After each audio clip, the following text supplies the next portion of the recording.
우리에게 주시는 하나님 말씀은 에스더서 2장 20절부터 3장 11절까지 보겠습니다. 3장 11절까지 2장 20절부터 3장 11절까지 우리 두 절씩 교독하겠습니다. 에스더서 구약 752페이지입니다.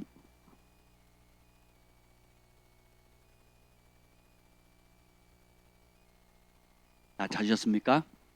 성경을 찾는 것도 훈련이에요. 네, 자, 우리 함께 교독하겠습니다. 두 절씩 교독합니다. 에스더는 모르드게가 명령한 대로 그 종족과 민족을 말하지 아니하니 그가 모르드게의 명령을 양육받을 때와 같이 따름이더라.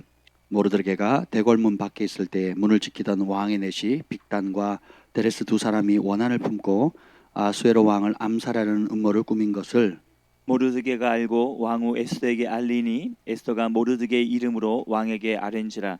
조사하여 실증을 얻었으므로 두 사람을 나무에 달고 그 일을 왕 앞에서 공중 일기에 기록하니라. 그 후에 아수에로 왕이 아각 사람 함무다의 아들 하만의 지위를 높이 올려 함께 있는 모든 대신 위에 두니 대궐문에 있는 왕의 모든 신하들이 다 왕의 명령대로 하만에게 꿇어 절하되 모르드게는 꿇지도 아니하고 절하지도 아니하니 대궐문에 있는 왕의 신하들이 모르드게에게 이르되 너는 어찌하여 왕의 명령을 거역하느냐 하고 날마다 권하되 모르드게가 듣지 아니하고 자기는 유다인임을 알렸더니 그들이 모르드게의 일이 어찌 되나 보고자 하여 하만에게 전하였더라. 하만이 모르드게가 무릎을 꿇지도 아니하고 절하지도 아니함을 보고 매우 노하더니 그들이 모르드게의 민족을 하만에게 알림으로 하만이 모르드게만 죽이는 것이 부족하다 생각하고 아수에로 온 나라에 있는 유다인 곧 모르드게의 민족을 다 멸하고자 하더라. 아수에로 왕 제12년 첫째 달 곧 니산월에 무리가 하만 앞에서 날과 달에 대하여 부르고 곧 제비를 뽑아 12째 달 곧 아다로를 얻은지라. 하만이 아수에로 왕에게 아뢰되 한 민족이 왕의 나라 각 지방 백성 중에 흩어져 거하는데 그 법률이 만민의 것과 달라서 왕의 법률을 지키지 아니하오니 용납하는 것이 왕에게 무익하니이다. 왕이 옳게 여기시거든 조서를 내려 그들을 진멸하소서. 내가 은 1만 달란트를 왕의 일을 맡은 자의 손에 맡겨 왕의 금고에 드리이다 하니 왕이 반지를 손에서 빼어 유다인의 대적 곧 아각 사람 함무다다의 아들 하만에게 주며 이르되 그 은을 내게 주고 그 백성도 그리하노니 너의 소견에 좋은 대로 행하라 하더라. 아멘. 성령 하나님 환영합니다. 이 밤에도 우리가 주님의 도우심을 구합니다. 주님의 은혜를 구합니다. 이 밤에 우리 모두에게 지혜와 계시형을 주셔서 하나님을 알게 하여 주시고 또 주님의 마음을 알아서 주님의 마음을 시원케 드리며 하나님을 기쁘시게 섬기는 저희들 될 수 있도록 은혜를 베풀어 주시옵소서. 함께 군대에서도 예배드리고 또 원근 각처 해외에서도 또 대전과 기타 여러 도시에서 세종에서도 예배드리는데 하나님 실간 드리시는 모든 분들에게 성령님 친히 찾아가 주셔서 만져주시고 그 음성을 들려주시고 세임을 허락하여 주시고 기적으로 역사하여 주시옵소서. 예수님의 이름으로 기도합니다. 아멘. 오늘 나누고 싶은 말씀은 하나님의 은혜인데요. 보이지 않는 하나님께서 베풀어 주시는 놀라운 은혜. 좀 어렵게 얘기하면 비가시적인 하나님께서 가시적으로 베푸시는 은혜. 신학교에서는 이렇게 얘기를 합니다. 우리 하나님 보이지 않으시잖아요. 근데 하나님께서 역사하시면 그것이 사람들을 깜짝 놀라게 만드는 거예요. 성경에 몇 권이죠? 총 66권이죠. 66권 가운데 유일하게 하나님이란 이름이 안 들어가 있는데 정경으로 들어가 있는 책이 뭘까요? 왜냐? 애쓰더라. 그래서 애써서 들어갔거든요. 그래서 에스더서 보면 아가서도 한 번 나옵니다. 한 번.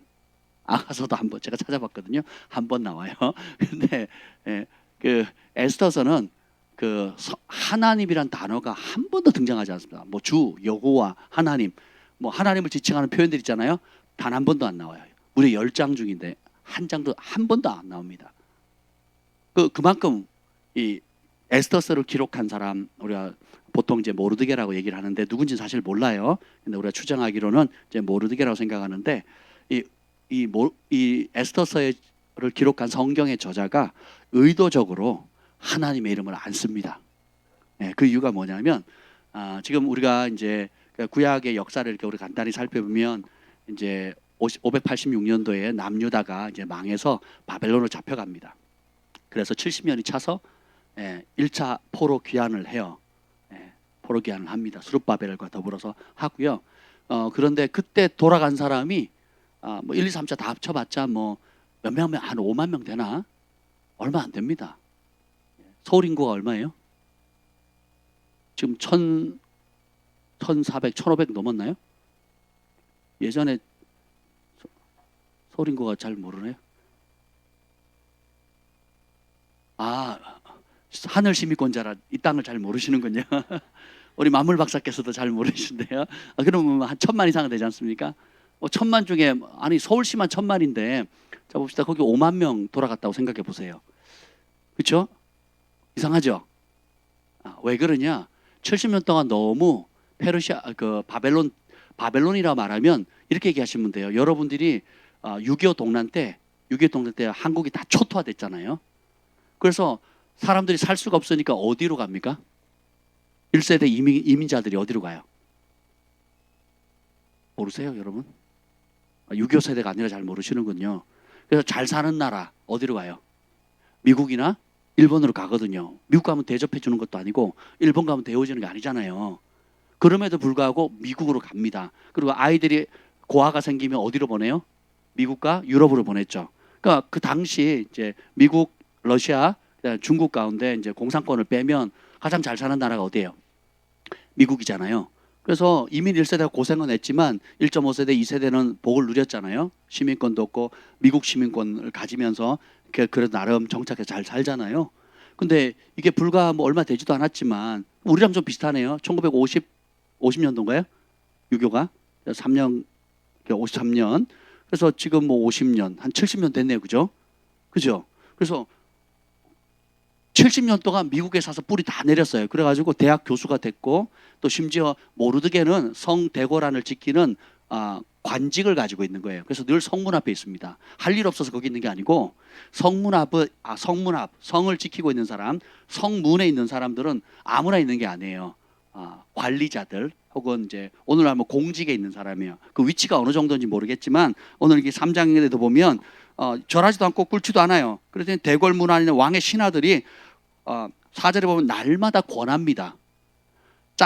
일반 서민 같으면 어떻게 너 왜 안 해? 하고 밟아버리면 되잖아요. 그렇죠?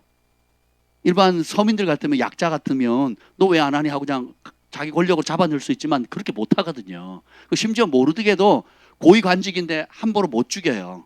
그럼 뭐냐면 어떤 형태든지 그 직위는 안 나왔지만 공직 형태로 가지고 있었다는 거죠. 그래서 보세요. 이스라엘 백성들이 그 바벨론 그 다음에 메데 바사, 그러니까 페르시아 제국으로 이제 메데와 바사 연합해서 바벨론을 치고 그 다음에 페르시아 시대가 오거든요. 그러니까 페르시아 시대 때에까지 있어서 무려 이제 70년이 차서 돌아간 사람은 한 5명 정도밖에 안 되지만 남아 있는 사람이 더 많은 거예요. 왜 그러냐? 지금 우리 6.25 동란 때 이제 완전 나라가 초토화됐을 때 그 1세대가 이민을 가가지고 1세대는 고생을 많이 했지만 이제 2세대, 3세대까지 봤잖아요. 그럼 그 세대는 지금 어디 있어요? 하버드 대학에 들어가 있는 사람도 있고 그 백악관에 들어가 있는 사람도 있어요. 그리고 이제 우리 북한 전문가들 보면 우리 한국 2세들 있잖아요. 2세들. 그 성이 한국 사람 성이잖아요. 잘 모르세요? 오바마 정부 시대 때도 북한 지금 누구죠? 바이든 정부 때도 지금 북한 새롭게 했던 사람 누구예요? 성김. 그 성이 뭐예요? 김씨잖아요. 외모도 한국 사람으로 생겼잖아요. 그러니까 북한 같은 피가 있으니까 이제 북한 그래도 대화할 때나 외교적인 어떤 걸 회의할 때 한국인 피가 있으니까 그래도 좀 먹히잖아요. 의도적으로 여러 가지 의도가 있는 거죠. 이제 이렇게 되어 있으니까 돌아가요, 안 돌아가요? 근데 자기 고향 땅은 지금 초토화돼 가지고 성벽도 없어요. 고대 사회 성벽이 없으면 보호가 돼요, 안 돼요? 안 되죠. 이제 그런 상황 속에 있으니 가려고 해요, 안 가요? 안 가는 거죠. 그래서 이미 뿌리를 깊이 내렸습니다. 그래서 언어도 동화됐고, 그 다음에 교육도 거기서 다 받았고, 또 뿌리도 깊이 내려가지고, 그냥 뭐, 꼭 꼭 뭐 우리 선조들의 예언, 예레미야 예언이 중요해? 나 지금 잘 먹고 잘 살고 있는데 예레미야 예언이 중요하냐 말이에요. 이미 잘 먹고 잘 살고 있는데 아들이 지금 그 백악관에서 일하고 있어요. 그러면 따로 일 안 해도 되잖아요. 그렇죠? 또 내가 지금 친척들이 지금 또 유대인들은 돈이 많았거든요. 오늘 보면 하만이 뭐라고 약속을 하냐면 여러분 다 아시겠지만 은 1만 달란트를 한다 그랬잖아요. 은 1만 달란트면 그 당대 이 제국의 페르시아 제국에 얼마나 큰 제국입니까? 127개의 도가 있었거든요. 관료들만 맡은 사람들만 해도 어마무시하게 컸잖아요. 거기서 끌어들인 재정의 3분의 2입니다. 60%를 차지할 돈이에요. 그러면 이 하만이 조서만 찢겨주면 내가 은 1만 달란트를 황제에게 바치겠습니다. 그랬어요. 그럼 그거 어디서 끌어당겨요? 유대인들에게 뺏는 겁니다. 13절 읽어보죠. 3장 13절 읽어봅시다. 3장 13절 시작. 이에 그 조서를 열족에게 맡겨 왕의 각 지방에 보내니 12째 달 곧 아다롤 13일 하루 동안에 모든 유다인을 젊은이 늙은이 어린이 여인들을 막론하고 죽이고 도륙하고 진멸하고 또 그 재산을 탈취하라 하였고. 단순히 아기부터 어른들 노인에까지 다 죽이는 데 멈추는 것이 아니고 심지어 어떻게 그 재산도 다 빼앗아 가라. 그 뺏어 가지고 이제 왕에게 바치겠다는 겁니다. 이런 상황이에요. 그러니까 참 이제 심각한 상황인 거죠. 그래서 여기 보면 처참한 상황이 됐죠. 근데 오늘 이 본문의 배경은 여러분들 이미 알고 있다시피 이 그 에스더서의 간단한 이야기는 심플하죠. 그 아닥사스다 왕이 잔치를 아수에로 왕이 잔치를 베풉니다. 예, 그때 이제 선왕을 이어서 이제 왕이 된 지 이제 한 3년 1장에 보면 3년이 지난 다음에 잔치를 베풀어요. 그 선왕이 그리스 출정 나가지고 2번 다 패하거든요. 다리오 왕이 패합니다. 그러니까 근데 이제 그 고대 관례가 뭐냐면 선왕이 싸워서 지면 이제 그 아들이 다시 싸워서 그것을 회복을 하면 왕가의 권위가 쓰고 나라의 기강이 살잖아요. 그래가지고 이 아수에로는 싸우는 거 싫어하는데 그 선왕을 섬겼던 신하들이 자꾸 싸움을 부추겨요. 싸워야 확장도 되고 또 신하들도 이권들이 있어가지고 자기들이 이제 떨어지는 국물들이 있기 때문에 그래서 싸움을 붙입니다. 그래가지고 싸움 나가기 전에 오늘 1장 4절 봅시다. 1장 4절 읽어보겠습니다. 시작. 왕이 여러 날 곧 180일 동안에 그의 영화로운 나라의 부함과 위엄과 혁혁함을 나타내니라. 왕이 된 지 3년 만에 잔치를 벌려요. 고위 관직들을 불러 지방관들을 다 불러요. 그러니까 어마무시한 그러니까 127지방을 다스리는 왕인데 거기 있는 사람들을 불렀어요. 이게 위치가 인도서부터 시작해가지고 저기 애굽과 그리스 지방까지 어마무시한 땅이거든요. 지금 오라면 이란, 이라크, 이스라엘, 이집트 또 그런 아테네 또 지금 그 위쪽까지 어마무시한 지역을 거기서 다 불렀어요. 잔치를 며칠 해요? 180일 동안 어마무시한 잔치를 합니다. 그것도 모자라 가지고 백성들 섬기느라 고생했다고 백성들을 위해서 또 일주일 동안 잔치를 해요. 하는 이유가 뭐냐면 왕의 이제 이제 그리스 정복을 위한 출정을 하려고 여러분 그 출정을 하려고 하기 전에 이제 중앙 권력을 집권시키고 그 다음에 충성도 확인하고 그리고 전략도 짜고 격려도 하고 그래서 우리가 다 같이 힘을 모아서 싸워서 이기자. 그래서 우리가 명예를 회복하고 영토도 확정하자. 그리고 전리품 얻으면 우리가 잘 나눌 수 있으니까 그렇게 하자라고 한 거예요. 그래서 거기 너무 그렇게 해서 이제 잔치를 했는데 마지막 그 날에 보면 그 제 7일째 되면 그 10절에 보면 왕이 술에 취했어요. 그래가지고 12절에 왕후 에스더를 부릅니다. 그 와스디도 너무 아름다운 여인이었거든요. 또 똑같이 잔치를 벌여요. 오라 그랬더니 12절 봅시다. 12절 시작. 그러나 왕후 와스디는 내시가 전하는 왕명을 따르기를 싫어하니 왕이 진노하여 마음속이 불붙듯 하더라.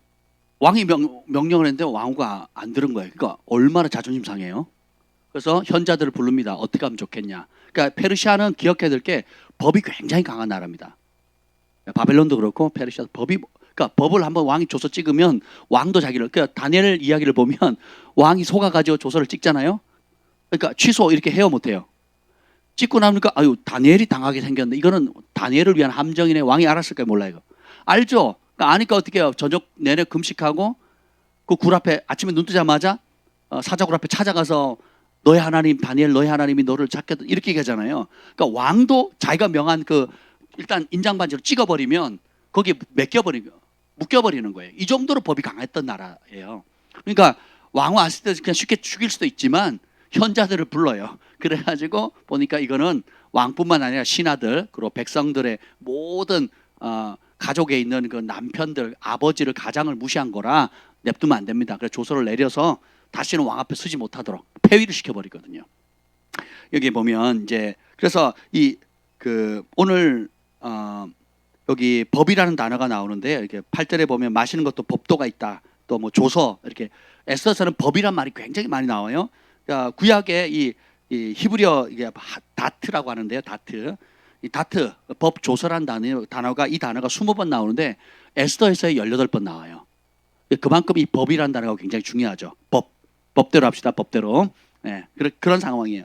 그래서 근데 이제 요렇게 해서 마음이 상해서 이제 어쨌든 간에 폐위도 시키고 그래가지고 그 잔치의 절정이 찬물을 끼얹었잖아요. 그러고 나서 전쟁을 했어요. 저기 그리스 저쪽 그리스 오늘로 말하면 그 고린도 지역 아가야 지역까지 아테네 밑쪽까지 온 겁니다. 그 선왕이 거기서 2번이나 대피하거든요. 그래서 이제 여기도 이제 이 페르시아도 아수에르 왕이 수많은 대군을 끌고 갑니다. 근데 거기서 나왔던 싸움이 바로 뭐냐? 여러분이 그 영화로 본 그 300 영화 300 있죠? 300 그 뭐예요? 그 그리스 군대 이름이 뭡니까? 스파르타 300명이 잡았잖아요. 그래서 300명이 다 전멸하긴 했지만 그걸로 인해서 또 그리스들이 준비하게 되고 결국은 또 살라미스 해전에서 완전히 그냥 초토화됩니다. 왜냐하면 이 페르시아 군대는 굉장히 크고 배가 크고 많아요. 근데 거기는 그 살라미스라는 지역이 좁아요. 속 300의 그 배경이 됐던 그런 것처럼 좁아요. 그러니까 근데 그리스 배들은 날렵하고 빨리 팍팍 움직이니까 거기서 완전 다 박살나고 이제 개망신 당하고 이제 돌아온 겁니다. 그러니 그 전쟁에 나가기 직전에 찬물 끼었던 사건 그리고 그 전쟁을 부추겼던 신하들 위상이 어떻게 되겠어요? 간들간들 하겠죠?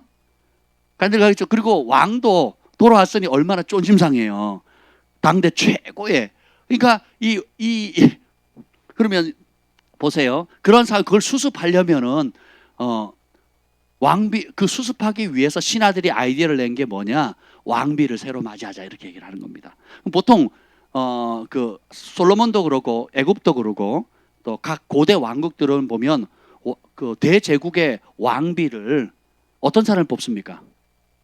정략적으로 다른 강대국 혹은 원수의 나라 남유다도 북이스라엘의 아합 왕과 손을 잡잖아요. 왜냐하면 국경을 맞대고 있으니까 친인척 관계가 되면 서로 공격을 안 한다고 생각을 하니까 이게 정략적으로 결혼하거든요. 그런데 여기 에스더는 어느 나라 왕비입니까? 왕족이에요? 에스더는 배경이 없어요. 고아예요, 고아. 그리고 그 역사적으로 보면 70년 동안 뭐예요? 포로잖아요, 포로. 그렇죠? 그리고 오죽하면 모르드게가 너 신분 밝히지 마라 이렇게 얘기를 하거든요. 밝혀서 좋을 게 하나도 없다. 차별하지 않았지만 그래도 드러나면 손해볼 게 많잖아요. 그래서 안 알립니다. 근데 이게 왜 그랬느냐? 이 당시 이 아수에르 왕이 다르게 표현하면 크세스거든요. 그 300의 용사에 보면 얼굴이 막 문신하고 막 무섭게 나왔잖아요. 그렇게 표현을 했잖아요. 실제로는 그렇지 않습니다. 모든 역사는 이긴 자가 쓰기 때문에 자기들 눈에는 그렇게 보이는 거예요. 근데 어쨌든 간에 그걸 달래기 위해서 뭐냐면 그 신하들이 왕을 완전히 그 정책이나 이런 데 관심을 뺏어서 여자들, 그리고 활락, 쾌락, 술 뭐 이런 데 그냥 정신을 뺏게 만들어 버리는 겁니다. 그래서 이 왕비를 뽑는 조건이 뭐예요? 배경 필요 없어요. 학력 필요 없습니다. 뭐만 있으면 돼요. 이쁘면 되는 거예요. 이쁘면. 그래서 이제 그렇게 해서 성경을 자세히 보면 에스더가 기분 좋게 간 게 아니에요. 왕비를 뽑는데 왕후가 될 사람 나와 손들어 저요 저요 저요 해서 간 게 아니에요. 예. 왕이 명령하니까 끌려 몇 세 이상 뭐 몇 세 이하 이쁘다고 하는 사람 뭐 집안에서 최소한 한 명 혹은 뭐 동네 그 각 지방 그 지자체 단체장들이 있을 거 아니에요. 그래가지고 골고루 해가지고 강제로 어떻게 해요? 징집하는 거예요. 마치 우리가 옛날에 우리 그 일제 시대였나요? 환양녀라고 했던 원래 그 조공으로 바쳤잖아요. 중국으로 병자호란때인가요? 뭐 하여튼 그때도 왕이 패전을 하니까 조선이 패전을 하니까 어떻게 해요? 그 강대국에서 몇 세부터 몇 세까지 여자들을 다 그 처녀들을 예를 들면 몇천 명 혹은 몇만 명 강제로 데려가게 만들어 버렸죠. 이게 정치입니다. 그래서 지면 그런 수모를 당하는 거거든요. 그것처럼 황제가 원하니까 데리고 와라. 한마디로 말하면 상황이 좋아요, 나빠요? 굉장히 열악한 상황이에요. 굉장히 열악한 상황. 에스더 전체 배경이 굉장히 우리가 보듯이 아름다운 러브 스토리가 아니에요. 아수에로 왕은 백마탄 왕자님이고, 그다음에 에스더는 그 백마탄 왕자님을 만나는 아주 아름다운 공주, 이렇게 읽으시면 안 돼요. 아주 반대예요, 반대로. 완전히 아수에로 왕은 착한 왕도 아닙니다. 사악한 왕이에요. 백성들의 생명, 그 다음에 그들의 삶에 대해서 관심 별로 없어요. 오로지 자신의 정권을 유지하는 것에 관심이 있는 아주 자기중심적이고 이기적인 그런 독재자죠, 독재자. 이런 배경이라는 걸 여러분 이해하셔야 돼요. 왜 이 말씀드리냐? 오늘 우리가 살고 있는 사회랑 똑같다라는 거예요. 더 심하면 심했지, 우리가 성경을 읽을 때 너무 아름답게 읽고 또 혹은 그냥 좋게 읽는 성향이 있거든요. 실제로는 그렇지 않습니다. 굉장히 심각한 상황이에요. 예, 그런 상황 가운데서 자 하나님의 은혜로, 여기 보면 오늘 하나님의 은혜에 대해서 나누려고 하는데, 에스더가 가요. 2장에 보면 에스더가 억지로 끌려갑니다. 끌려가서 그것을 담당하는 사람이 그 페르시아 제국 전 각국에서 온 헤아릴 수 없는 수많은 예쁜 사람들이, 처녀들이 다 모였죠. 근데 가자마자 9절 읽어봅시다. 헤게의 수하에 놓이는데 2장 9절 읽겠습니다. 시작. 헤게가 이 처녀를 좋게 보고 은혜를 베풀어 몸을 정결하게 할 물품과 일용품을 고추며 또 왕궁에 의뢰 주는 7 궁녀를 주고 에스더와 그 궁녀들을 후궁 아름다운 처소로 옮기더라. 수많은 사람들 가운데 이 헤게가 전도에서 자의반 타의반 잡혀온 그 처녀들을 보는데 그 중에 누구를 봅니까? 에스더를 좋게 보고 은혜를 베풀죠. 이걸 기억하셔야 돼요. 오늘 여러분이 주목해야 할 단어가 뭐라고요? 은혜거든요. 은혜. 그리고 7 궁녀도 주고 처소도 옮겨요. 더 좋은 장소로. 대부분의 사람들이 있는 그 처녀들이 있는 장소가 아닌 다른 장소로, 더 좋은 장소로 옮기고, 이게 따라서 하나님의 은혜다. 자, 그리고 2장 15절을 봅시다. 15절 시작. 모르드게의 삼촌 아비하일의 딸 곧 모르드게가 자기의 딸같이 양육하는 에스더가 차례대로 왕에게 나아갈 때 궁녀를 주관하는 넷이 헤게가 정한 것 외에는 다른 것을 구하지 아니하였으나 모든 보는 자에게 사랑을 받더라. 자, 이제 준비가 되고, 그러니까 굉장히 오랜 시간 준비를 합니다. 왕 앞에 나갈 준비, 예절이나 교육이나 뭐 기타 여러 가지 걸 배웁니다. 왕의 법도를 배우죠. 왕궁에 있는 법도를 배우고 이제 드디어 이제 왕 앞에 나가는 그런 시간이 됐을 때에 왕을 맞이할 때 저녁에 들어가서 아침에 오는데 다시 부르면 은총은 있는 거고 다시 안 부르면 그냥 끝난 거예요. 평생 그냥 후궁으로 사는 겁니다. 후궁이 아니죠. 궁에 후궁이라 그러나요? 궁에 사는 여자를 뭐라 그러죠? 궁녀로 사는 거예요. 궁녀로. 그렇게 사는 겁니다. 이제 그래서 가기 전날에 한 번 들어가는데, 가기 전날에 뭐래요? 원하는 걸 다 줍니다. 뭐 온갖 장신구라든지 고급 향수라든지 액세서리라든지 옷이라든지 원하는 대로 다 줘요. 근데 이 에스더는 거꾸로 합니다. 아무것도 요구하지 않아요. 그러니까 평소에 본인이 보통 사람들의 공통적으로 주는 것 외에는, 따라합시다. 평소대로 하고 나가는 거. 평소대로 하고 나갔습니다. 그랬더니 보세요. 그렇게 했음에도 불구하고 정한 것 외에는 다른 것을 구하지 아니하였으나 15절 모든 보는 자에게 사랑을 받더라. 따라합시다. 하나님의 은혜다. 이 에스더서에는 하나님이라는 단어가 나와요, 안 나와요? 하나님은 철저하게 숨겨져 있습니다. 보이지 않게 역사하시는 분이에요. 보이지 않는 손길로, 보이지 않는 힘으로, 보이지 않게 사람들의 눈을 감동시켜요. 눈을 열고 마음을 감동시켜서 하나님이 사랑하는 자, 하나님의 은총 받는 자에게 은혜를 입게 만드는 겁니다. 에스더가 한 거 있어요, 없어요? 없어요. 그냥 잡혀갔어요. 끌려갔어요. 끌려갔더니 거기 담당하는 그 내시 헤게가 그냥 이쁜 거예요. 그리고 특별한 대우를 해주는 겁니다. 그래서 여러분, 하나님의 은총 받는 자는 어디 가도 시기를 받아요. 요셉이 시기 받죠. 다윗도 형들한테 시기 받죠. 그죠? 그래서 신명기법에도 의하면 여러분이 받은 복이 너무 많아가지고 주변 국가들이 부러워할 뿐만 아니라 시샘할 정도로 부러움을 받는 거거든요. 이게 하나님 은총을 받은 사람입니다. 아멘. 그 은혜가 있기를 축복합니다. 여기서도 멈추지 않아요. 2장 17절 보겠습니다. 이제 왕 앞에 나갔어요. 보세요. 첫 번째는 담당자 헤게, 두 번째는 어떻게 해요? 에스더를 보는 모든 사람들에게 보기에 사랑을 받게 하죠. 17절 시작. 왕이 모든 여자보다 에스더를 더 사랑하므로 그가 모든 처녀보다 왕 앞에 더 은총을 얻는지라. 왕이 그의 머리에 관을 씌우고 와스를 대신하여 왕으로 삼은 후에. 자, 봅시다. 왕이 어떤 여자보다? 모든 여자보다 에스더를 더 사랑하므로 그가 모든 처녀보다 왕 앞에 더 은총을 얻은지라. 왕이 그의 머리에 관을 세우고 와스디를 대신해서 왕으로 삼은 후에 왕의 큰 자치를 베풀고 에스더를 위해서 잔치를 베풀고 세금도 감면해주고 뭐 온갖 혜택들을 합니다. 제가 이제 히브리어에는 최상급이 없습니다. 히브리어에는. 그래서 어떻게 하느냐, 비교급을 통해 가지고 표현을 해요. 그래서 예를 들면 이런 거죠. 우리나라 제일 부자가 누구죠? 우리나라 이건희 씨인가요? 그 삼성이 있죠.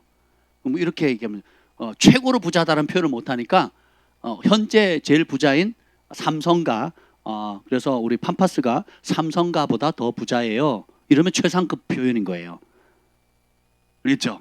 한국에서 제일 잘생긴 사람이 저잖아요.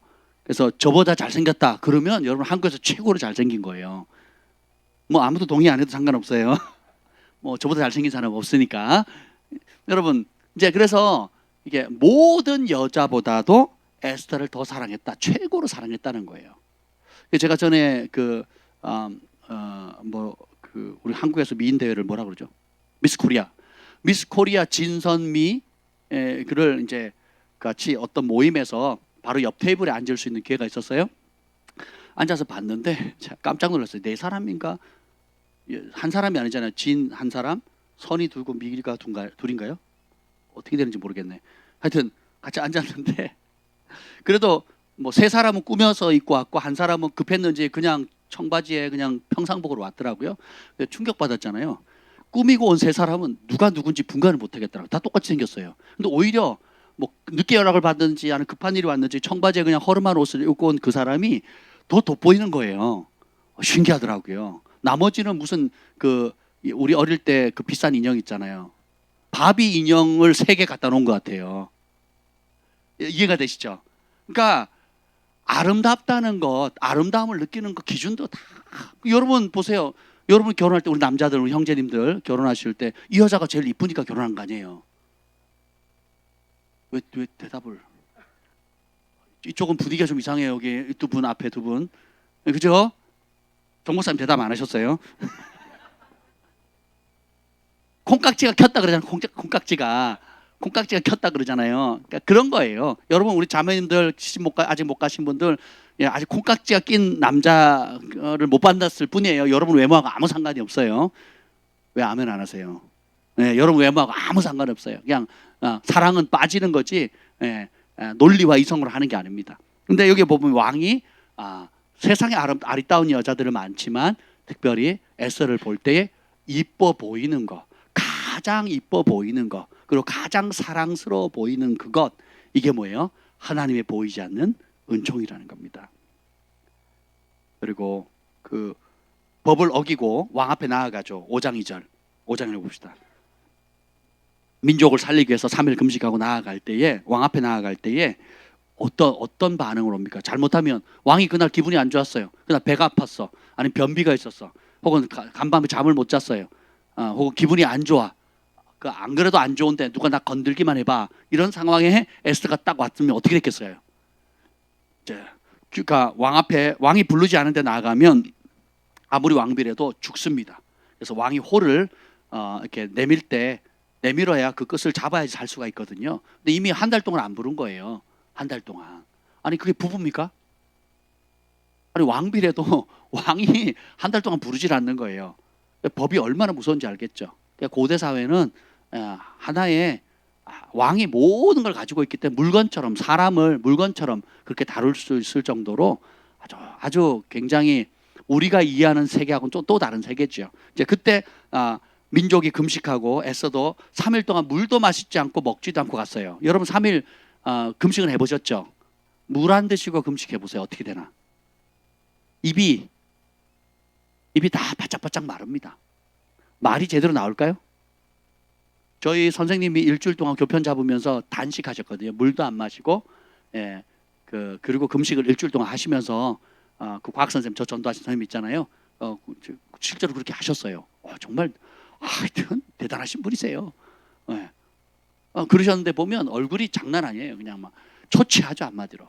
근데 3일 동안 먹지도 마시지도 않았어요. 자기 시녀들과 함께. 그리고 민족들도 같이 금식을 했죠. 그러면 더 이뻐 보이겠어요? 아니면 더 초췌해 보이겠어요? 인간적인 생각으로는 더 이쁘게 꾸미고 또 안 쓰던 향수도 쓰고 또 가장 그 디자인을 잘하는 디자이너에게 예쁜 옷을 입혀가지고 아주 멋지게 해가지고 왕의 비에 맞춰서 딱 가야 될 것 같은데 거꾸로 했죠. 육은 죽고 보이지 않는 하나님을 향해서 의지하며 나가는 거예요. 이게 하나님께서 우리에게 요구하시는 겁니다. 은총 받은 자의 특징이 뭐냐? 그 중심이 하나님께 고정되어 있는 사람이에요. 근데 우리의 중심이 하나님께 고정되어 있지 않기 때문에 다른 수많은 여자들처럼 좀 더 이쁘게 꾸미고 더 예쁜 옷 입고 더 잘 보이려고 알랑방귀낀다 그러잖아요. 그 비 맞추려고 또 세상의 흐름, 왕이 요런 색깔 좋아한대, 왕이 요런 말 좋아한대, 왕은 뭐 어떻게 한대, 이런 정보들 해가지고 온갖 치장들을 덕지덕지 붙이는 거죠. 여러분 그거 아세요? 다이아몬드는 거기에다 꾸며요, 안 꾸며요? 최고의 보석들은 꾸미질 않습니다. 그 존재 자체로 아름답거든요. 이해가 되시죠? 금은 뭐라도 파잖아요. 그죠? 우리가 금도 싼 건 아니지만 거기다 뭐 각인을 하고 예쁜 모양을 내잖아요. 다이아몬드는 그 자체로 이뻐요. 그 자체로 이쁘거든요. 최고의 가치를 가지고 있는 겁니다.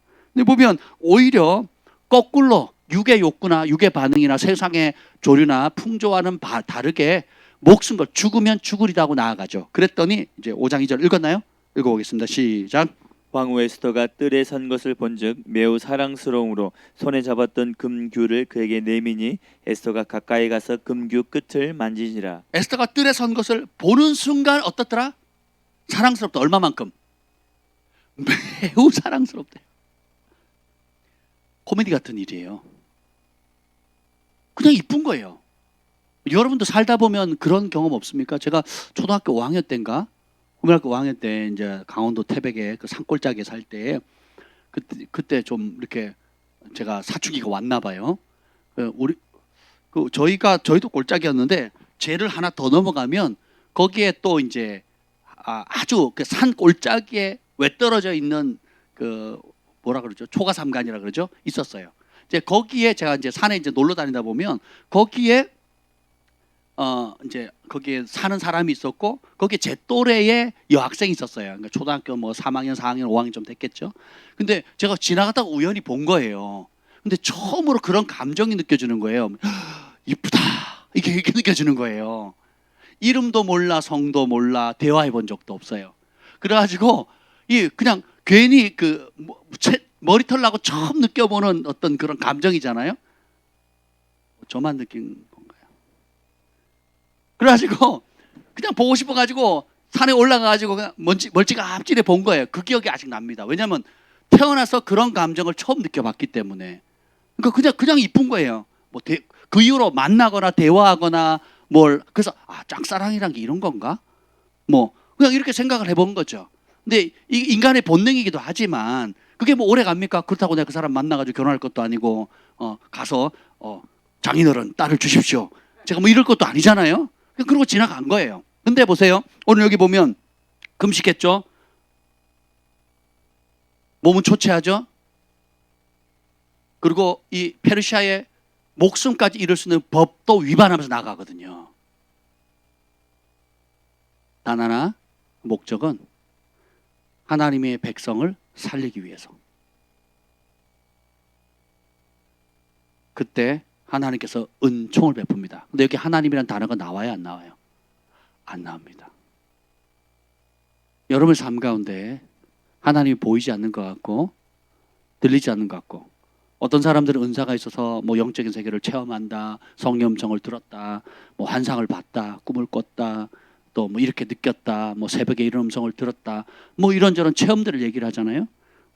저도 그런 걸 사모합니다. 그리고 더 갈망하고 있고요. 또 주님을 더 깊이 알기를 소원합니다.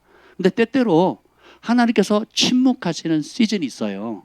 내가 그렇게 부르짖어도 응답하지 않는 것 같고, 또 내가 그렇게 금식해도 뭐 배만 고프고 먹을 것만 생각나고, 또 내가 이렇게 헌신하고 또 믿음으로 치열하게 하나님 주신 부르심과 하나님 뜻을 이루기 위해서 정말 목숨을 걸고 치열한 싸움을 날마다 하고 있는 것 같은데도 하나님은 아무데도 안 계시고 응답도 안 하는 것 같은, 정말 침묵하고 계시는 그런 상황 같은데, 근데 그럼에도 불구하고 하나님이 따라서 내가 원하는 방식대로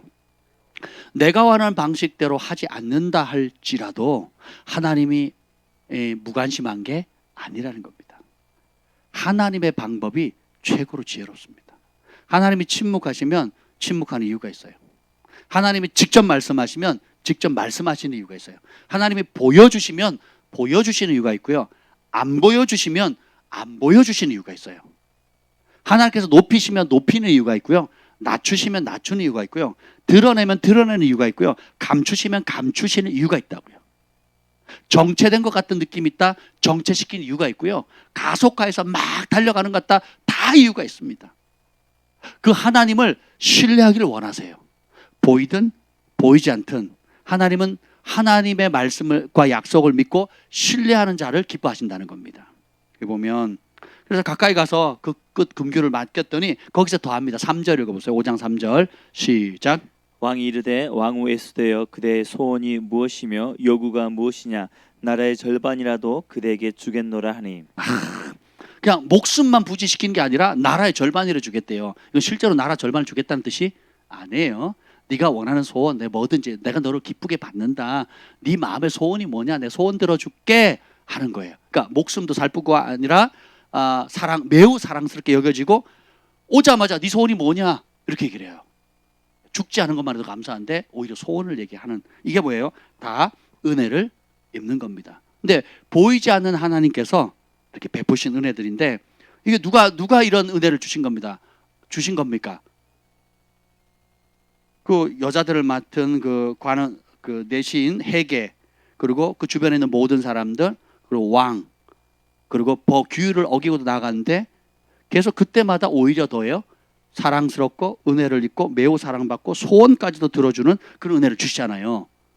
그런데 이 모든 것들을 역사하시는 보이지 않는 손길이 바로 누구예요? 하나님이시라는 거예요. 우리 아버지가 그렇게 좋으신 분이라는 겁니다. 성경에 보면 창세기 39장 21절에 보면 요셉이 이제 그 감옥에 누명을 쓰고 갔을 때 성경은 아주 중요한 표현을 하고 있어요. 39장 21절인데 제가 읽어드릴게요. 표시만 하세요. 여호와께서 요셉과 함께 하시고 그에게 인자를 더하사 간수장에게 은혜를 받게 하시며.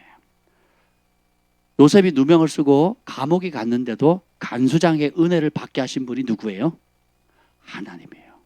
여러분 생각하기에 정말 비참하다, 정말 힘들다, 내가 이렇게까지 했는데, 요셉 입장 생각해보세요. 내가 말씀 순종했고 유혹을 이겼고 그것 때문에 오히려 누명 써서 감옥에 갔어요. 그러면 분노와 쓴뿌리와 억울함과 절망과 수치감과 막막함이 막 몰려왔을 거 아니겠습니까? 그렇죠? 예, 그래서 그런 상황 속에서 굉장히 어려웠는데 오히려 하나님은 요셉에게 한 번도 나타나서 말씀 안 하세요. 창세기에 요셉이 꿈을 꿨다는 얘기는 나오지만 요셉이 하나님의 음성을 들었다는 얘기는 안 나옵니다. 하나님을 본 적도 없어요. 그러면 하나님은 요셉에게 무관심했던가요? 그러니까 우리는 꼭 하나님이 보여야지만, 들려야지만, 뭔가 내가 원하는 영적 체험을 해야지만 하나님을 아는 거라고 생각하는데, 또 그런 체험이 없으면 하나님이 나를 안 사랑하는 거고, 그런 체험을 많이 하는 사람은 하나님이 더 많이 사랑하는 거라고 우리가 착각할 수가 있어요. 근데 성경을 자세히 보면 그렇지가 않습니다. 요셉은 음성을 들은 적도 없고 본 적도 없습니다. 근데 보세요. 성경 곳곳에 그가 하나님을 경외함으로 대가를 지불하는 순간, 그 대가를 지불하는 순간 그가 있는 장소, 요셉을 다스리는 사람들, 주변부에 있는 사람들의 마음을 감동을 해가지고 그 사람들에게 은혜를 입게요. 그 이유가 창세기 39장 21절에 여호와께서 요셉과 함께 하시고 그에게 인애와 자비를 더하사. 네, 보여요, 안 보여요? 하나님이 직접 나타나요, 안 나타나요? 안 나타나죠. 그래서 하나님의 인자와 자비, 함께 하심을 누구를 통해서 나타내 보이세요? 간수장을 통해서. 자, 간수장이 죄수에게 잘해줘요, 못해줘요? 못해줘야 정상이잖아요. 그러니까 자기를 제약하고 갑의 관계에서 을의 위치에 있는 자신에게 고통을 주는 사람, 그런 갑질을 할 위치에 있는 사람들이 오히려 어떻게 해요? 은총을 베풀어 주는 거예요. 여러분의 삶 가운데 안 된다, 포기할 수밖에 없다, 힘겹다, 왜 나에게 이런 일이 하는 그런 상황이 느낄 수가 있고, 하나님은 안 보이는 것 같고 안 들리는 것 같고 내가 아무리 부르짖어도 응답이 없는 것 같고 다른 사람이 체험하는 것처럼 체험하지 못한다 할지라도 낙심하지 마십시오. 하나님은 이 성경을 자세히 보세요. 그 중심이 하나님을 경외함으로 대가를 지불하려고 할 때에 주변의 환경과 사람, 특별히 어떻게 해요? 나에게 고통을 줄 수 있는 사람 혹은 나를 억압할 수 있는 그런 위치에 있는 사람까지도 원수라도 마음을 감동시켜서 은혜를 있게 만듭니다. 황홀할지라도 법을 어기고 나가면 저 사람이 나를 죽일 수 있는데 나아가니까 어떻게 돼요? 매우 사랑스럽게 여기고 소원까지도 말하게 하거든요. 제가 요즘 기본으로 다시 돌아가는 것에 대해서 도전을 받고 있어요. 그게 뭐냐? 우리 예수님의 가치예요. 예수님의 가치. 제가 지금 일주일 내내 히브리서를 읽었거든요. 저는 히브리서를 성경이 지금 3권이에요. 이 책으로도 막 색깔 칠하면서 읽고, 또 여기 책으로도 읽고, 또 새 거를 사가지고 또 다시 읽었습니다. 일주일 내내 읽었습니다. 밤이고 낮이고 읽었는데 읽으면서 내가 이 땅에 왜 태어났고 하나님 나에게 왜 은혜를 주셨지? 하나님 왜 나를 구원하셨지? 왜 날 부르셨지? 왜 나를 이 땅에 보내셨지? 라고 하는 그 아주 단순한 질문을 하는데, 내가 원하는 것과 하나님께서 나를 이 땅에 보내시는 게 완전히 달라요.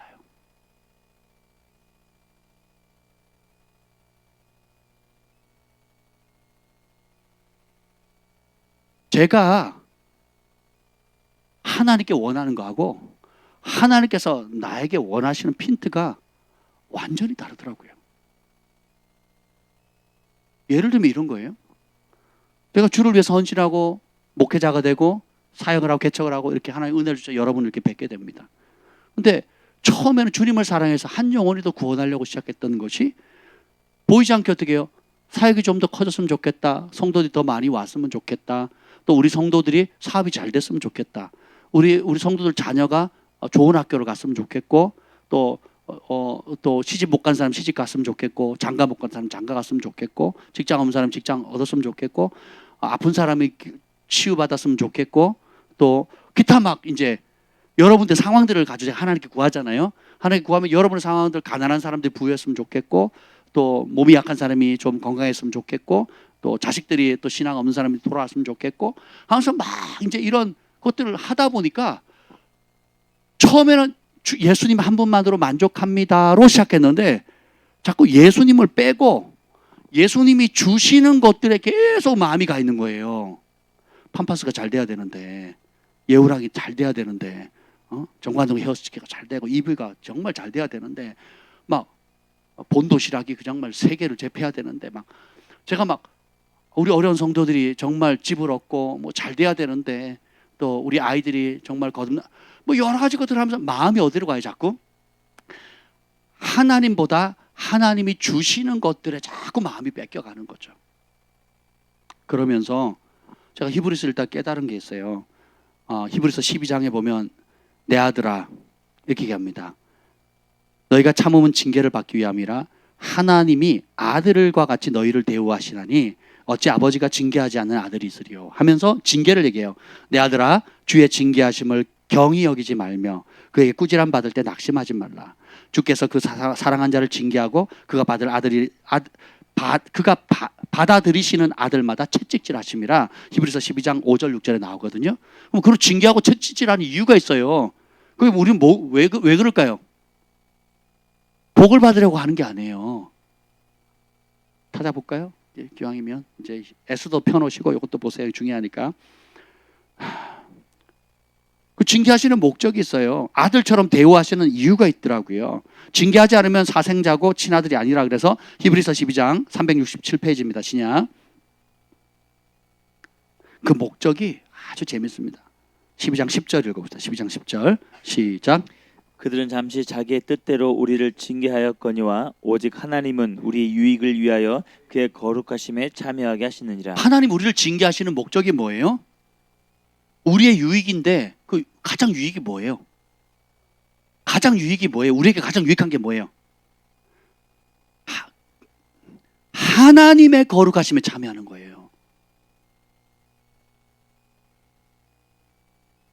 하나님이 주시는 복이 아니고, 하나님이 주시는 성공이 아니고, 하나님이 주시는 단란한 가정이 아니고, 하나님의 거룩하심처럼 하나님의 가족으로서 신의 성품인 하나님의 거룩하심의 차원까지 참여하도록 이끄는 거예요. 그걸 위해서 11절 징계를 주신다는 거예요. 11절 시작. 무릇 징계가 당시에는 즐거워 보이지 않고 슬퍼 보이나 후에 그로 말미암아 연단 받은 자들은 의와 평강의 열매를 맺느니라. 징계가 당시에는, 자 보세요. 지금 내가 원하는 대로 사업이 안 돼요. 내가 원하는 대로 자녀들이 잘 안 돼요. 내가 원하는 대로 계획대로 안 돼요.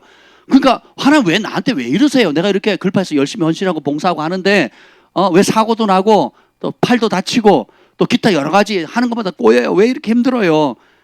당시에는 즐거워 보이지 않고 슬퍼 보이고 내가 이거 저주받았나? 하나님 나와 함께 하지 않나? 온갖 생각들을 다 하죠. 근데 보세요. 하나님이 요구하는 건 뭐예요? 그로 말미암아, 이 징계로 말미암아 뭐예요? 연단 받는 거예요. 연단을 왜 받습니까? 불순물 제거하는 거예요. 불순물.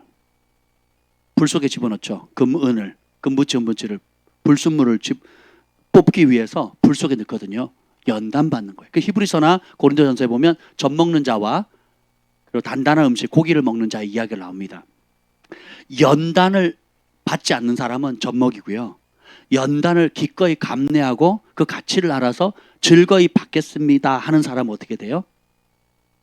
의와 평강의 열매를 맺어서 하나님의 거룩하심의 차원으로 들어가는 거예요. 신의 아들들이 되는 겁니다. 하나님의 최대 관심사는 글로벌 파이어가 큰 교회가 돼서 세계를 선교하는 큰 사역을 하는 게 아니에요. 한 영혼을 보내주든 1000명을 보내든 10,000명을 보내든 그 보내준 영혼들이 예수님의 부르심을 알고 그분의 사랑을 알아서 말씀의 연단을 받아가지고 세상과 구별되어서 하나님의 거룩하심에 참여하게 되는 거예요. 성공을 추구하는 삶, 명예를 추구하는 삶, 쾌락을 추구하는 삶, 자기 욕심과 야망을 추구하는 삶을 떨쳐버리고 신의 성품인 하나님의 성품, 하나님과 온전히 하나 되는 그 자리로, 하나님의 거룩하심에 참여하는 자리로 우리를 부르시는 거예요. 그리고 준엄한 말씀을 하죠. 14절, 12장 14절이요. 시작.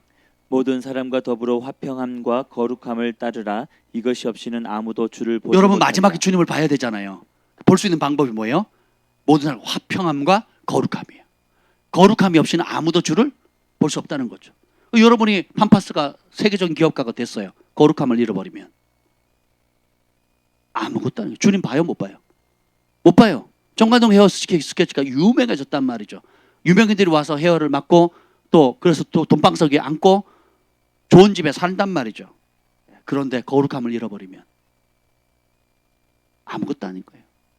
그래서 주님께서 징계를 통해서 그리고 연단을 통해서 내 속에 근본적인 동기를 드러내 보이는 거예요.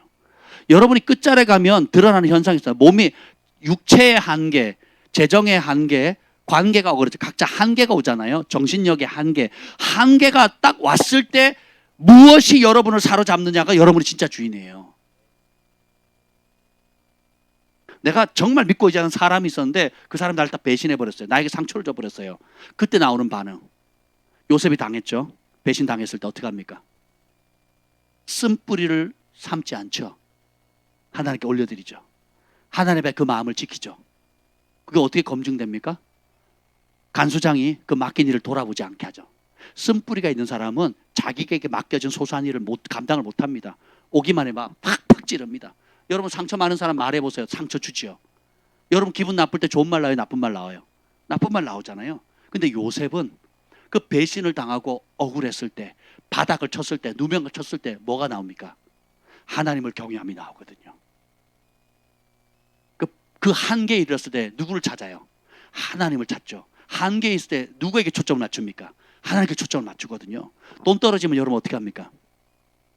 하나님 앞에 금식하면서 기도해 본 적 있어요? 돈 달라고? 직장에서 잘렸어요. 그 직장을 얻기 위해서 하나님 앞에 간절히 매다보는 적이 있습니까? 관계가 어렵거나 질병이 있을 때 밤을 새면서 혹은 산에 가서 하나님이 고치십니다. 하나님이 공급하십니다. 하나님이 채우십니다. 하나님이 이 문제도 해결할 수 있는 분입니다 하고 하나님 앞에 끝까지 버텨가면서 주님 주실 때까지, 응답 주실 때까지 내가 버텨보겠습니다 할 사람은 주님 찾고 계신 거예요. 근데 우리 대부분은 그렇지 않죠. 네. 저 돈 떨어지면 판판사태 가서 돈 좀 꺼주세요. 관동 형제님 돈 좀 꺼주세요. 2천만 원만 빌려주세요. 언제 갚을지 모르겠지만. 혹은 부모님 찾아가죠. 어디 아프다 그러면 우리가 하나님 앞에 찾기보다는, 그렇죠? 온갖 다른 방법들 하다 안 돼도 하나님께 잘 안 돌아와요. 하다 그냥 목사님 기도해 주세요. 위로 차원에서. 하나님께 기도하면 하나님이 고치신다는 믿음으로 나오는 사람 드물다니까요. 제가 말씀드렸잖아요. 발바닥에 땀나도록 뛰어나는 건 뛰어다니면서 열심히 돈 벌고 새벽부터 밤늦게 잠 못 자면서 돈 버는 것은 내가 열심히 있고 나는 된 사람이고 난 그래도 이 정도는 괜찮은 사람이라고 스스로 위로할지 모르겠지만 그런 열정의 10분의 1만큼이라도 하나님 앞에 전심으로 나아가 본 적이 있냐 말이에요. 몸이 아플 때, 관계가 어그러졌을 때, 문제가 생겼을 때, 아픔이 있을 때 정말 주님이 아니면 내가 해결할 수 없습니다 하고 주님 앞에 간절히 문제가 터질 때 새벽이라도 성전에 나오거나 아니면 침상에서 무릎을 꿇고 주님의 긍휼을 구하는 거예요. 하나님 불쌍히 여겨달라고. 주님의 도움이 없이는 내가 살 수 없습니다. 주님의 도움이 필요합니다.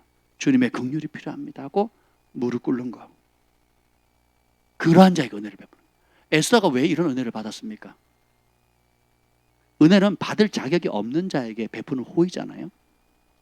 근데 우리 주님이 이렇게 얘기를 합니다. 나는 출애굽기 33장에 보면 은혜 베풀 자에게 은혜를 베풀고 긍휼히 여길 자에게 긍휼히 여긴다 그랬거든요. 주님은 다 아시잖아요. 외모 안 보시고 뭘 보세요? 중심 보시죠. 우리의 중심이 진짜 주님을 향하는지 아니면 우리의 중심이 다른 데 관심이 있는지를 아세요.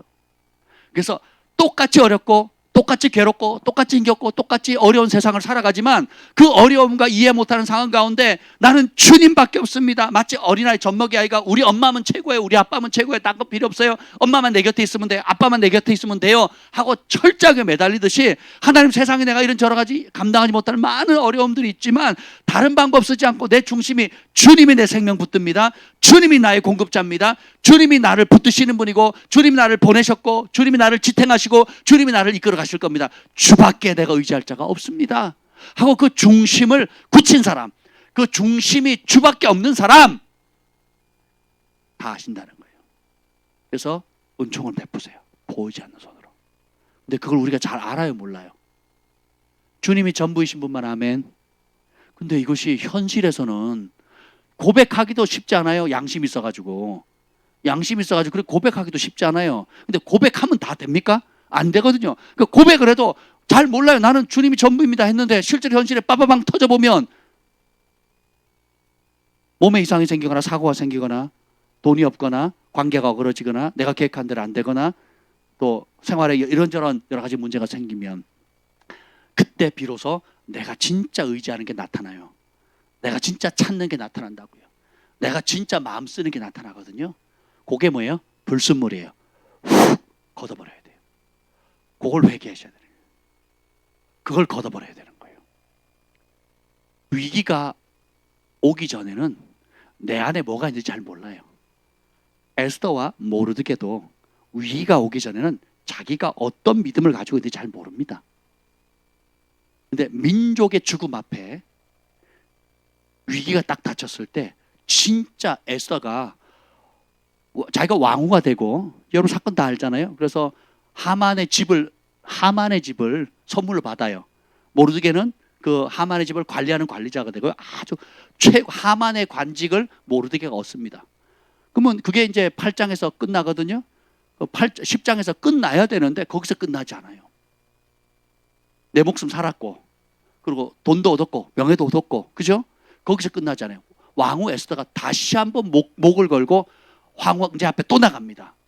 뭐라고 얘기하는 줄 아세요? 내 목숨은 내 민족의 목숨이고 내 민족의 목숨은 내 목숨입니다 이래요. 위기 때에 비로소 자기가 하나님 왜 이렇게 복을 주셨는지 왜 은혜를 주셨는지 왜 이렇게 높이셨는지를 비로소 위기 때 깨달아요. 위기 때 내가 복 받으려고 한 게 아니구나. 내가 유명해지려고 한 게 아니구나. 나 혼자 잘 먹고 잘 살려고 한 게 아니구나. 나 때문에 이게 한 게 아니구나. 모세가 왕궁에 있었으면 별 어려움도 없었겠죠. 동족의 아픔과 고통을 쳐다보지 않았더라면 그 고생할 필요 없겠죠. 근데 하나님께서 혼자 잘 먹고 잘 살라고 애굽의 바로 왕가에서 왕족 귀족의 교육을 시킨 게 아니었어요. 하나님께서 여러분에게 복을 받은 사람, 고통 가운데 있는 사람도 있고 또 하나님 은혜를 주셔서 잘 돼가는 사람도 있을 겁니다.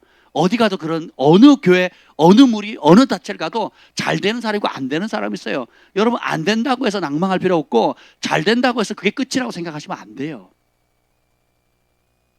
위기가 왔을 때, 삶의 여러 가지 문제가 왔을 때 이때를 위해서 주님께서 나를 예비하셨구나. 그러면 내 속에 진짜 하나님께서 이 은총의 자리를 주신 이유가 뭘까? 이런 은사를 주신 거, 이런 위치를 주신 거, 이런 재정을 주신 거, 이런 환경을 주신 거 주님이 나 혼자 잘 먹고 잘 살라고 주신 게 아니구나라고 깨달은 것이 은혜입니다. 그게 중심이 하나님께 향한 사람이에요. 느헤미야가 그러했고 모세가 그랬고 다니엘이 그러고요. 에스더와 모르드게도 그렇습니다. 하나님이 내가 출애굽기 33장 19절에 보면 나는 은혜 베풀 자에게 은혜를 베풀고 긍휼의 결자에게 긍휼을 베푸느니라. 중심을 꿰뚫어 보시는 거예요. 인간 복 주면 자기 밥그릇만 챙기고 입 싹 닦을 인간이다. 저 인간은 아니야.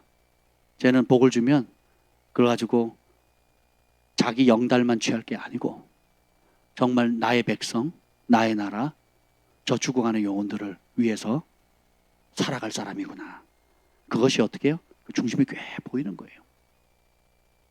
이런 실상을 우리가 잘 모르잖아요. 그래서 하나님께서 삶의 여러 가지 상황들을 통해서 우리가 인식하는 영역과 인식하지 못하는 영역과 그 이면 속에 있는 내재되어 있는 근본 동기들을 환경을 통해서 시련을 통해서 드러내 보이시는 거예요.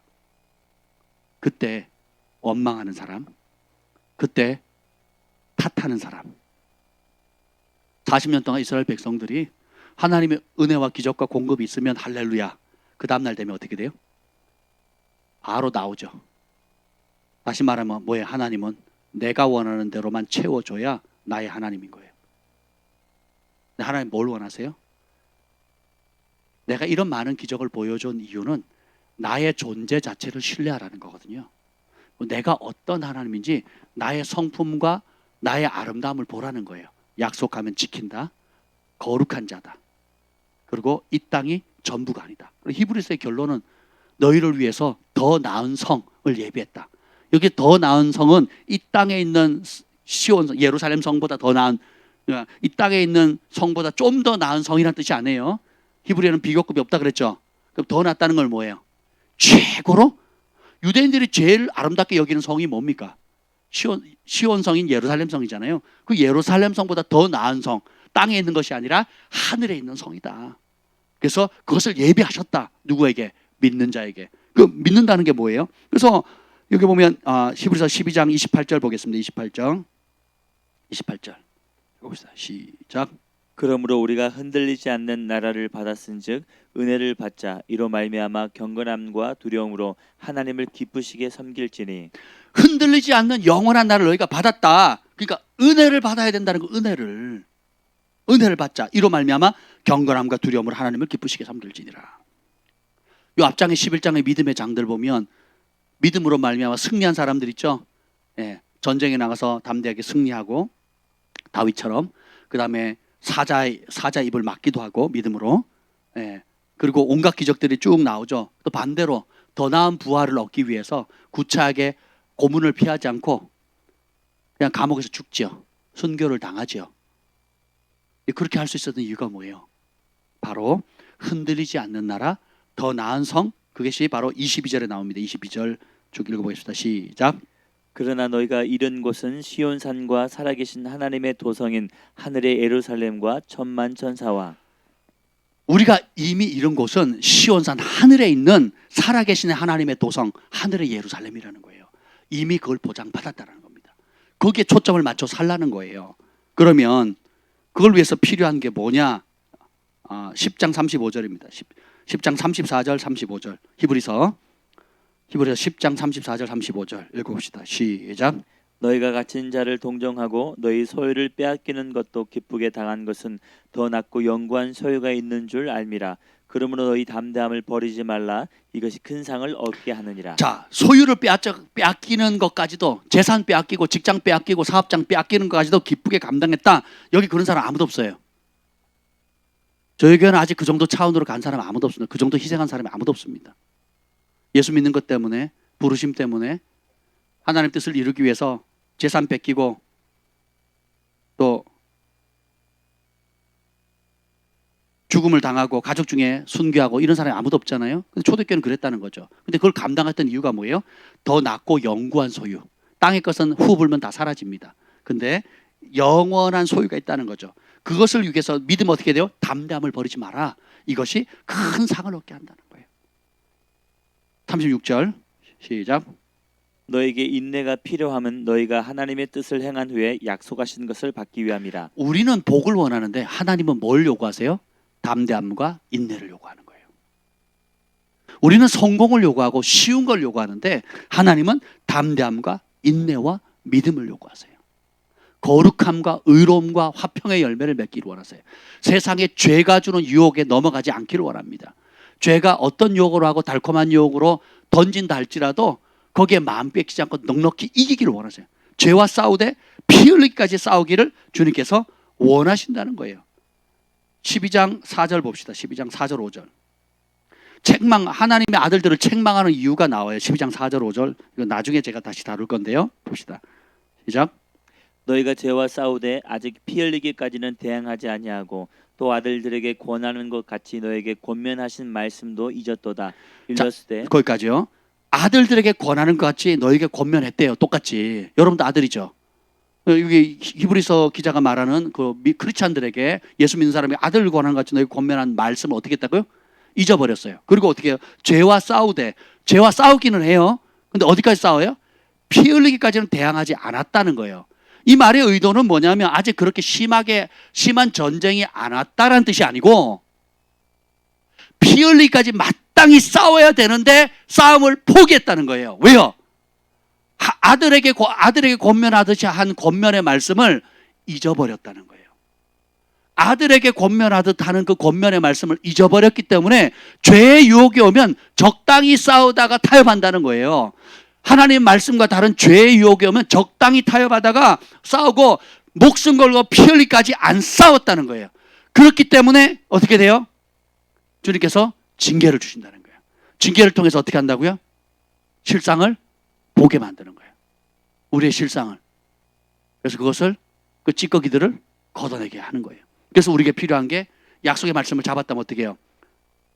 피 흘리까지 싸워야 되고, 그 싸우려면 담대함이 필요해야 되고, 그리고 어떻게 해요? 인내가 필요해요. 다시 10장 38절 보겠습니다. 10장 38절 39절 읽겠습니다. 시작. 나의 의인은 믿음으로 말미암아 살리라. 또한 뒤로 물러가면 내 마음이 그를 기뻐하지 아니하리라 하셨느니라.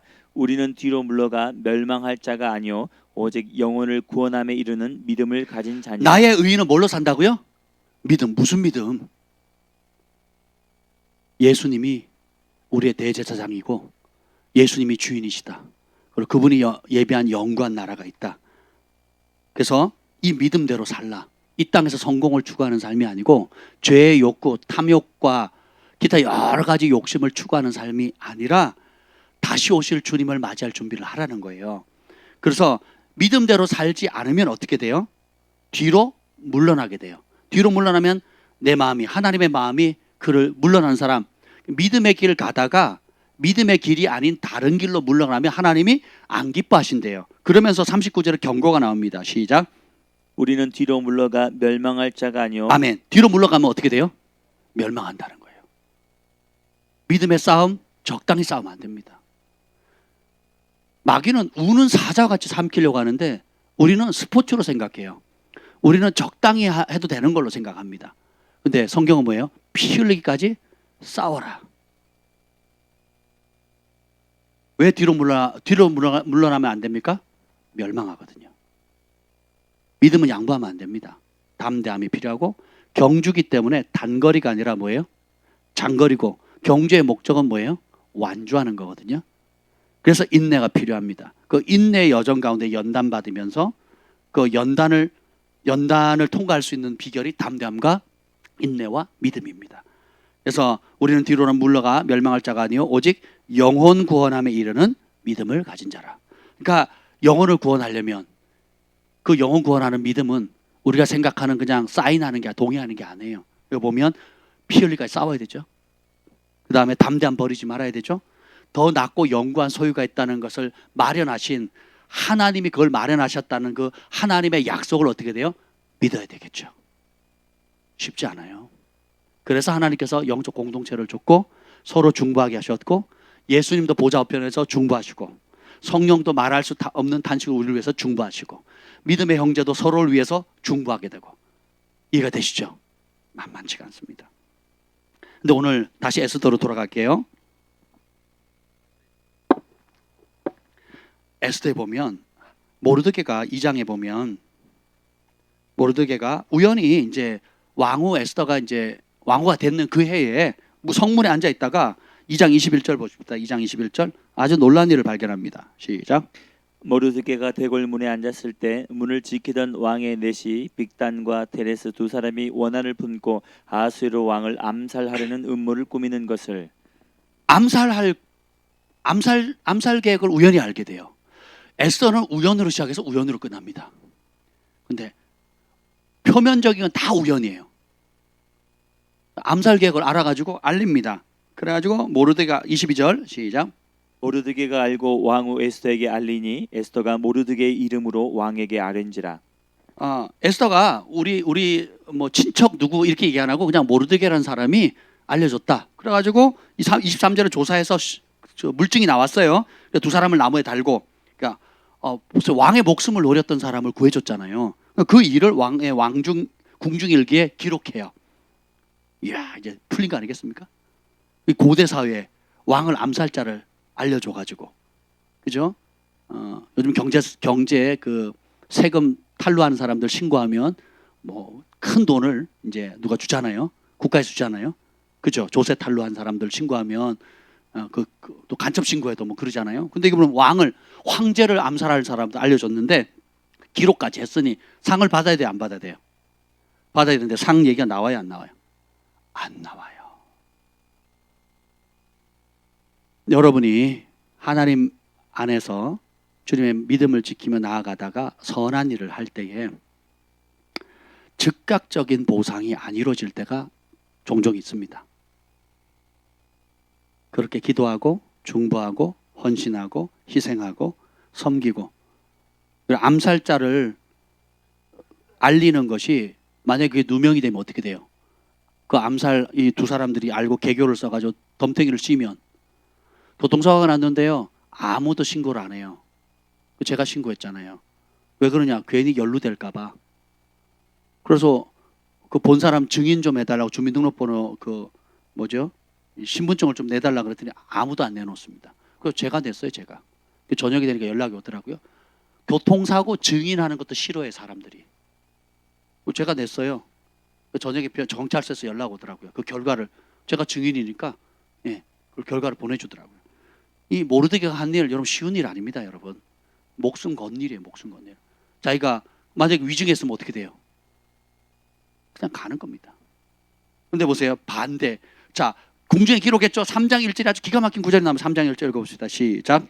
그 후에 아하수에로 왕이 아각 사람 함무다다의 아들 하만의 지위를 높이 올려 함께 있는 모든 대신 위에 두니. 자, 그 후에 누구를 높여요? 하만의 지위를 올리죠. 하만이 뭐 한 일이 있어요? 지금 2장 마지막 절과 3장 1절 사이에 하만이 한 일이 있어요, 없어요? 자, 누가 선한 일 했어요? 누가 높임을 받아야 돼요? 모르드게는 어떻게 해요? 지워져 버려요. 근데 그 사건 후에 암살자의 위협으로부터 살아난 후에 이 왕이 누구를 높여요? 하만을 높여요. 즉각적인 보상이 있고 지연된 보상이 있어요. 마땅히 내가 보상을 받고 높아져야 할 때 이 하만은 성경에 뭐라고 나오냐면 10절에 보자. 10절 3장 10절이요. 시작. 왕이 반지를 손에서 빼어 유다인의 대적 곧 아각 사람 함무다다의 아들 하만에게 주며. 왕의 반지를 누구에게 줘요? 유대인의 대적 원수에게. 원수 아각 사람이 누구냐 하면 아멜렉이에요. 아멜렉.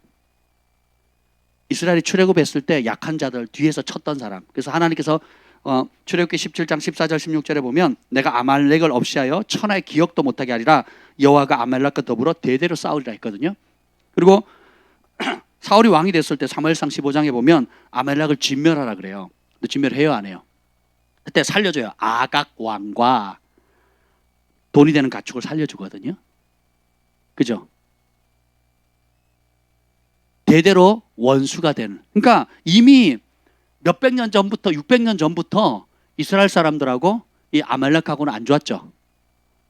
페르시아 잡혀가기 전까지도 안 좋았단 말이에요. 그러니까 이 하만이 단순히 절 안 했다고 자기 예의를 안 갖췄다고 그랬더라면 모르드게만 괴롭히면 되잖아요. 그러니까 모르드게만 괴롭히는 게 아니라 모르드게가 유대인인 걸 알고 유대인을 전부 다 멸절하고 재산까지 다 뺏어 씨를 말릴 계획을 갖는 거거든요. 왜요? 대대로 원수 시간이었거든요. 생각해 보세요. 나는 믿음을 지키느라고 최선을 다했어요. 나는 부르심을 이루느라고 하나님의 뜻을 위해서 최선을 다하고 믿음의 길을 가고, 그래서 어쩌다가 좋은 일이 생겼어요. 아싸, 이제 회복될 기회다. 좋은 승진할 수 있는 기회다. 마치 그 감옥에 있었던 그 요셉이 꿈을 해몽해 가지고 꿈대로 그대로 됐잖아요. 그래서 나가면 꼭 좀 기억해서 나 좀 빨리 끄집어내라고, 나 죄 없다고. 하나님이 이제 드디어 응답할 때가 왔구나, 기회가 왔구나, 이제 나간다 라고 소망을 가졌는데 그 이후로 몇 년을 더 감옥에 있거든요. 깜빵에 있거든요. 모르드게도 보세요. 그냥 왕후도 자기 친척도 높은 위치에 있죠. 딸처럼 키웠던 그 에스도 높은 위치에 있고 자기도 선한했으니까 한 자리 할 줄 알았는데 지워져 버립니다. 그리고 오히려 그건 그렇다 치는데 그거보다는 참을 수 있겠는데, 그냥 선한 일 한 거니까 참을 수 있겠는데 나의 원수가 어떻게 해요? 높임을 받고 반지를 끼게 되는 거예요.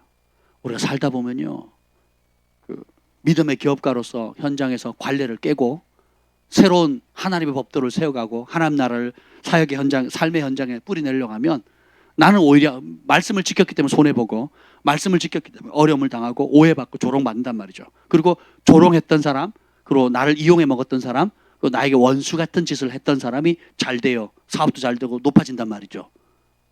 보세요. 나는 즉각적인 보상을 못 받았고 그 보상은 지연되고 오히려 내 원수들이 높임을 받는 상황들이 간간히 일어난다는 거예요. 그때가 또 기회예요. 믿음의 담대함을 지킬 때, 믿음을 발휘할 때, 인내할 때, 그때 하나님은 신실하시다는 걸 믿는 거예요. 이 땅의 상, 이 땅의 보상이 전부인 사람, 즉각적인 보상을 받아야 되고 즉각적인 성공을 이루어야 되고 즉각적으로 내가 원하는 것을 받아야만 직성이 풀리는 옛사람의 그 탐욕과 탐심과 그 성공 야망이 꺾이지 않으면 이 길을 못 간다니까요. 모르드게는 여기 승리해요. 하만의 지위는 높아지고 자기는 잊혀집니다. 따라합시다. 오늘의 성공이 영원한 성공이 아니다. 보이는 것이 다가 아니다. 오늘의 고난이 영원한 고난이 아니다. 오늘의 실패도 영원한 실패도 아니에요, 여러분. 오늘 여러분 잠깐 누가 높아진 것 같죠? 영원히 높아지는 거 아닙니다. 오늘 여러분의 실패하고 넘어지고 죄의 진창에 뒹굴어서 소망이 없는 것 같아도요, 영원히 그런 거 아니에요. 깨달을 수만 있다면, 돌이킬 수만 있다면, 다시 그 어려운 시련과 그것이 내가 실수든 죄로 했던 의도적으로 했던 상관없이 그 자리에서 약속하신 하나님, 신실하신 하나님, 하나님이 어떤 분인가를 발견하고 돌이킬 수만 있다면 그 자리는 가장 복된 자리예요. 그래서 내가 너희를 대할 때, 하나님이 우리를 대하실 때 사랑하는 아들을 대함같이 대하노니, 그 히브리서 말씀이 제가 굉장히 위로가 되더라고요. 그래서 징계한다. 당시에는 슬퍼 보이고 당시에는 좀 불편해 보이고 어려워 보이지만 그러지 마라. 요게 단련돼서 불순물 제거하고 여호와의 거룩함에 동참하게 된다. 하나님은 우리가 복받는 데 성공하는 데 관심이 있는 게 아니에요. 우리가 그분을 닮는 데 관심이 있어요. 그분과 교제하는 데 관심이 있습니다. 오늘 말씀을 준비하면서 어제 오늘 좀 많이 아팠어요. 제가 좀 아프고 막 눈도 다래끼가 생기고, 다래끼가 왜 생기나 그랬더니 면역이 떨어서 그렇다네요. 눈 다래끼도 진짜 막 몇십 년 만에, 한 30년 만에 처음 생긴 것 같습니다. 진짜 오랜만에 생기는 건데 여러모로 이제 면역 기능이 좀 떨어져서 좀 무리했더니 그렇습니다. 근데 이렇게 막 정신이 해롱해롱해요. 쉬어도 쉬는 것 같지 않고, 그리고 기도도 잘 안 되고 또 집중도 잘 안 되고, 성경은 그나마 읽히더라고요. 성경은 열심히 읽었는데 오늘 어떻게 말씀을 전하지 하다가 안 돼가지고 불을 끄고 무릎을 꿇었어요. 목양실에서 불을 끄고 무릎을 꿇었습니다. 하나님, 제가 이렇게 미련하네요. 이렇게 지혜가 없네요. 내 연약함을 깨닫게 해주셔서 감사합니다. 참 제가 어떤 때는 너무 강한 것 같은데, 일주일 내내 공차라면 공을 찰 정도로 체력이 좋은 것 같은데, 어떤 때 보면 손 하나 깠다가 못할 것 같은 진짜 연약한 존재인 거예요. 어떤 때는 너무 총명해가지고 말도 잘하고 기억도 잘하고 계산도 잘하고 뭐 계획을 잘해가지고 막 진짜 정말 탁월하게 유머도 잘하고 어떻게 순발력도 좋고 막 이럴 것 같은데, 또 어떤 순간에 완전 바보예요. 가만히나 있지 입 여는 대로 손해 보는 거예요. 생각하는 대로 어려움 당하는 거고, 손 대는 것마다 이 꼬이게 만드는 이 이상한 존재인 거예요. 제가 이상한 존재. 그래서 저는 주님의 도움이 필요합니다. 주님의 긍휼이 없이는 살 수가 없습니다. 이 눈다래끼 하나 가지도 제가 어떻게 처리를 못하네요. 제가 병원 가서 항생제 먹으면 되지만 항생제 먹기 싫어요. 주님, 항생제 먹기 싫고 안과 가기도 싫고, 주님 불쌍히 여겨주세요. 주님의 도움이 필요합니다 하고 무릎을 꿇는데 그때 평강이 오더라고요. 주님, 저 아무것도 못해요 하는 순간에 평강이 오더라고요. 주님이 필요합니다 하는 순간에 평강이 오고 제정신이 돌아오더라고요. 정신이 그때 돌아오더라니까요. 산책도 나가보고 책도 읽어보고 막 별걸 다 했는데 이 마음을 못 잡겠는 거예요. 마음이 안 추스려지는 거예요. 성경을 읽으면 너무 좋은데, 반대로 제 마음이 그렇게 또 마음이 정해지지 않고 평강이 깨지더라고요. 근데 그 와중에 무릎을 꿇는 순간, 주님, 저는 아무것도 할 수 없습니다. 주님의 도움이 필요합니다. 주님 불쌍히 여겨주세요. 긍휼히 여겨주세요 하는 순간에 하늘의 평강이 오는 거예요. 지혜가 오는 겁니다. 그래서 저희 가족들이 이제 주일 저녁부터 해서 어제까지인가 나니아 연대기 1, 2, 3을 봤어요. 1, 2, 3 강추합니다. 강추. 이번 여름 수련회 때 우리 아이들 낮 시간에도 뭐 1편이든 보여주면 좋을 것 같아요. 아니면 밤에 좀 보여주든지. 근데 그때 그 유다의 사자이신 예수님이 아즐란 사자의 모습으로 나오잖아요. 근데 사자 되시는 그 예수님 아즐란의 그 이미지가 지워지질 않는 거예요. 이틀에 걸쳐서 3편을 연장으로 봤거든요. 근데 그 너무 잘 만든 영화예요. 다 이해는 안 가고 또 좀 하여튼 뭐 동의하지 못하는 것도 있지만 예수님이 어떤 분인가? 하나님이 그 독생자 예수님을 배신한 그 에드몬드가 있거든요. 그 배신자는 마땅히 죽어야 되는데 그 죽어야 될 에드몬드 대신에 죽거든요. 동물의 제왕인 사자가 그 나니아 세계의 최고의 그걸 창조한 분이 하얀 마녀에게 죽임을 당하거든요. 수치를 당하고 그 에드몬드 그 배신자 한 사람을 살리려고.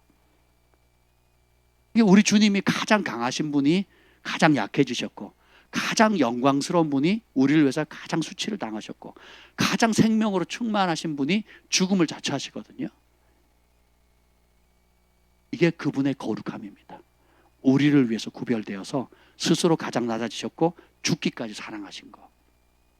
다시 복음으로 돌아가는 거예요. 성공지향적인 복음이 아니고 성취지향적인 복음이 아니고 내가 원하는 소원과 욕심과 탐심을 이루는 복음이 아니라 하나님의 거룩함에 참여하도록 우리를 부르셨거든요. 모든 사람과 더불어 화평함과 거룩함을 쫓으라. 거룩함이 없이는 아무도 주를 보지 못하리라. 그래서 이 땅에 있는 모든 것이 성막만, 성정만 그림자, 하늘의 그림자가 아니고 이 땅에서 누리는 우리 모든 복들 있죠. 심지어 초자연적인 치유의 은혜라든지 재정의 복이든 관계든 높임이든 왕이 되든 대통령이 되건 뭐 어떤 유명한 사람들 이 땅에서 누리는 모든 복은 하늘에서 있는 영원한 것의 그림자에 불과해요. 맛배기에 불과한 겁니다. 그러니까 그걸 통해서 우리의 마음의 실상이 드러나도록 보이는 거예요. 그래서 1편, 2편, 4편을 봤는데 다 이제 전쟁을 치르잖아요. 전쟁을 치르는데 결국 열쇠가 뭐냐? 그 왕자들이 아무리 열심히 해도 지략을 짜고 연합하고 인간적으로 다 해도 이겨요, 못 이겨요? 못 이겨요. 그래서 결국에 해결자는 루시예요, 루시. 막내 루시. 막내 루시가 어떻게 해결한 줄 아세요? 아즐란한테 도움을 청하자 이거예요. 아즐란에게 도움을 청하자 이거예요. 그걸로 다 끝나요. 아즐란에게 도움을 청하자요. 열심히 싸우고 부분적인 승리도 맛보고 또 부분적인 패배도 맛보고 또 가족을 잃기도 하고 또 전사들을 잃기도 하고 하다가 버티는 데까지 버티다가 더 이상 안 돼가지고 결국은 싸움이 뭐냐? 아즐란에게 도움을 청해서 아즐란이 올 때까지 버티는 게 믿음이에요. 그게 싸움이더라고요. 1편, 2편, 3편 다 그래요. 아즐란에게 도움을 청하는 걸 제일 늦게 하고요. 그리고 어떤 싸움이냐? 그분의 응답이 올 때가 그분이 올 때까지 버티는 거예요. 버티는 거. 온다는 걸 믿고. 우리의 신앙도 마찬가지라고 생각을 합니다. 오늘 모르드게의 삶도 보면 자신이 보면 이런 모르드게에게 하나님께서 어떤 은혜를 베풀어 주시느냐? 한번 6장을 보겠습니다. 6장으로 가볼게요.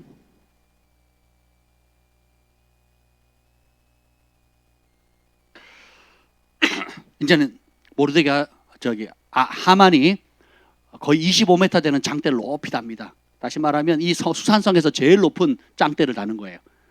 거의 뭐 10층 높이 정도 되나요? 10층 높이 정도 되죠?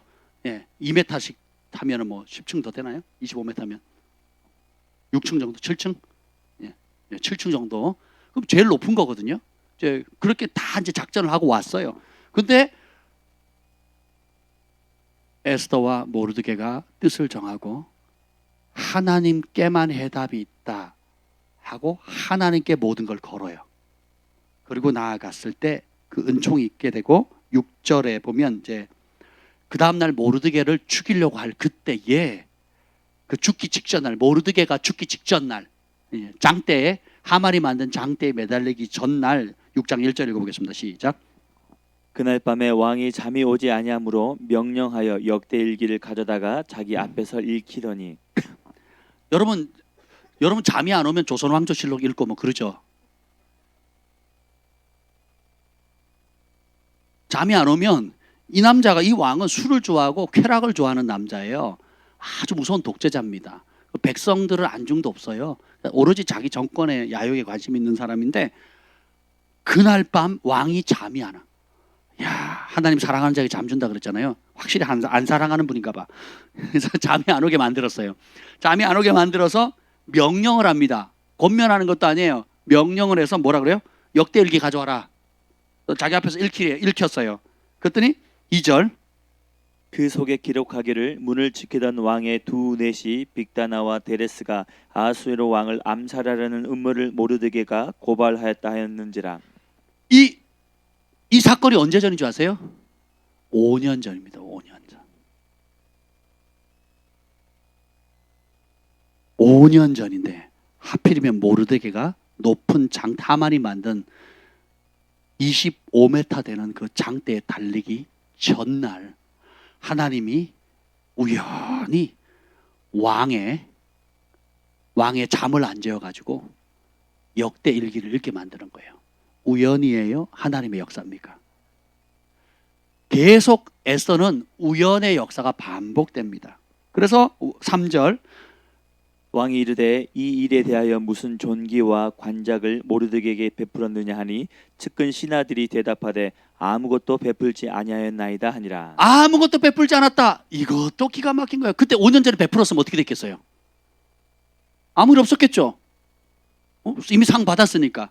아무것도, 자기 목숨을 살려줬는데, 사람이 양심 있지. 자기 목숨을 살려줬는데 아무것도 베풀지 않았다는 거예요. 그랬더니 왕이 이르되, 4절 이거 봅시다. 왕이 이르되, 시작. 왕이 이르되 누가 뜰에 있느냐 하매 마침 하만이 자기가 세운 나무에 모르드게 달기를 왕께 구하고자 하여 왕궁 바깥들에 이른지라. 마침 하만이 왔어요. 뭐하러 왔어요? 장대 세워놓고 모르드게 죽이도록 허락해달라고, 허락받으려고 온 거예요. 모르드게를 죽이려고. 마침 그때 왔어요. 근데 왕이 아주 재밌는 말이에요. 6절 시작. 하만이 들어오거늘 왕이 묻되 왕이 존귀하게 하기를 원하는 사람에게 어떻게 하여야 하겠느냐. 하만이 심중에 이르되 왕이 존귀하게 하기를 원하시는 자는 나 외에 누구리요? 하고. 교만의 끝을 잘할 끝판이죠. 완전히 잘하죠. 그러니까 왕이 존귀하게 하는 사람. 누구냐 그랬더니 자기인 줄 알고 왕의 옷을 입히고 왕의 말을 태워가지고 사람들 앞에 왕이 존귀하게 여기는 자는 이런 사람이다 라고 퍼레이드를 하려는 거예요. 그리고 가장 높은 관직에 있는 사람들을 앞장 세워가지고 그렇게 외치라. 그 자기인 줄 알고 했는데 결국 어떻게 됩니까? 10절 읽어봅시다. 10절 시작. 이에 왕이 하만에게 이르되 너는 내 말대로 속히 왕복과 말을 가져다가 대궐문에 앉은 유다 사람 모르드게에게 행하되 물은 내가 말한 것에서 조금도 빠짐없이 하라. 지금 뭐하러 왔는데요? 죽이러 왔는 그 사람을 가장 높이 내는 거예요. 우연일까요? 여기 하나님이라는 단어가 나와요? 안 나와요? 안 나옵니다. 우리의 삶의 현장은 정말 빡빡합니다. 교회는 형제님, 자매님, 목사님, 할렐루야, 아멘, 또 찬송을 하고 하지만 여러분의 주중에 대부분의 보내는 삶의 현장에는 하나님 소리를 할 수가 없잖아요. 대놓고 찬송하기도 어렵죠. 대놓고 믿음의 고백하기도 어렵잖아요. 그런데 하나님이 그런 현실 속에서도 다 보고 계세요. 그리고 여러분 주를 위해서 수고하고 또 애쓴 모든 걸 다 기억하시는데 즉각적인 보상이 없다 할지라도 실망하지 마시라는 거예요. 그 믿음의 과정, 연단, 그리고 인내한 거, 그 뒤로 물러나지 않은 거, 버틴 거, 그 와중에서도 참고 쓴 뿌리 드러내지 않고 쓴 뿌리 만들지 않고 감사하고 기뻐하고 하나님의 때를 기다린 거예요. 그랬더니 주님께서 어떻게 해요? 하나님의 때가 되니까 무려 5년을 기다렸어요. 이 때를 위함이 아니던가. 그러니까 에스더만 이 때를 위함이 아니고 모르드게도 이 때를 위해서 하나님께서 감춰 놓으셨다는 거예요. 그래서 우리가 이걸 통해서 배워야 될 거 있습니다. 여러분이 즉각적으로 상 받는 일에만 너무 관심 두지 마시라고요. 여러분 수고할 때, 기도할 때 하나님 즉각적인 응답도 있고 여러 가지도 있지만 정말 큰 일, 정말 여러분의 삶을 중요하게 변화시키는 일들은 즉각적인 보상이 안 올 수도 있다는 거예요. 5년을 묵혔잖아요. 그 결정적인 때 바로 하나님의 타이밍이에요. 그때 하나님께서 그 사건을 왕을 잠을 안 재워 잠을 깨워서라도 원어로 보면 잠이 달아났다 그러거든요. 잠이 도망갔다 이렇게 얘기를 해요. 그러니까 잠을 아예 싹 정신 말똥하게 만들어요. 예. 그리고 술 한 잔 가져와라 이러지 않고, 극상품 포도주를 가져와라 그러지 않고 어떻게 해요? 역대 일기를 가져와라 그러거든요. 그리고 역대 일기가 얼마나 많습니까? 그리고 5년 전 거면 지난 5년 동안 기록한 내용이 얼마나 많겠어요. 그죠? 근데 그러면 5년치를 차차차 읽은 게 아니죠. 어떻게 해요? 우리가 하나님 오늘 우리에게 주시는 말씀 주세요. 가서 목매달아라. 이런 분위기 아니었겠냐고요. 이런 분위기. 그죠? 5년치 역대일기인데 그냥 펼쳤더니 모르드게가 나온 거예요. 암살 사건이 있었네? 모르드게가 알렸네?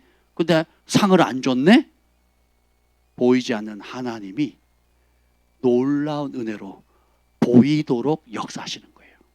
그래서 여러분들이 오늘 소소한 일들에 믿음으로 반응하는 것, 하나님을 경외함으로 반응하는 것, 내가 아프든 이해되든 이해되지 않는 상황이든 그 상황에도 하나님은 선하신 분이다.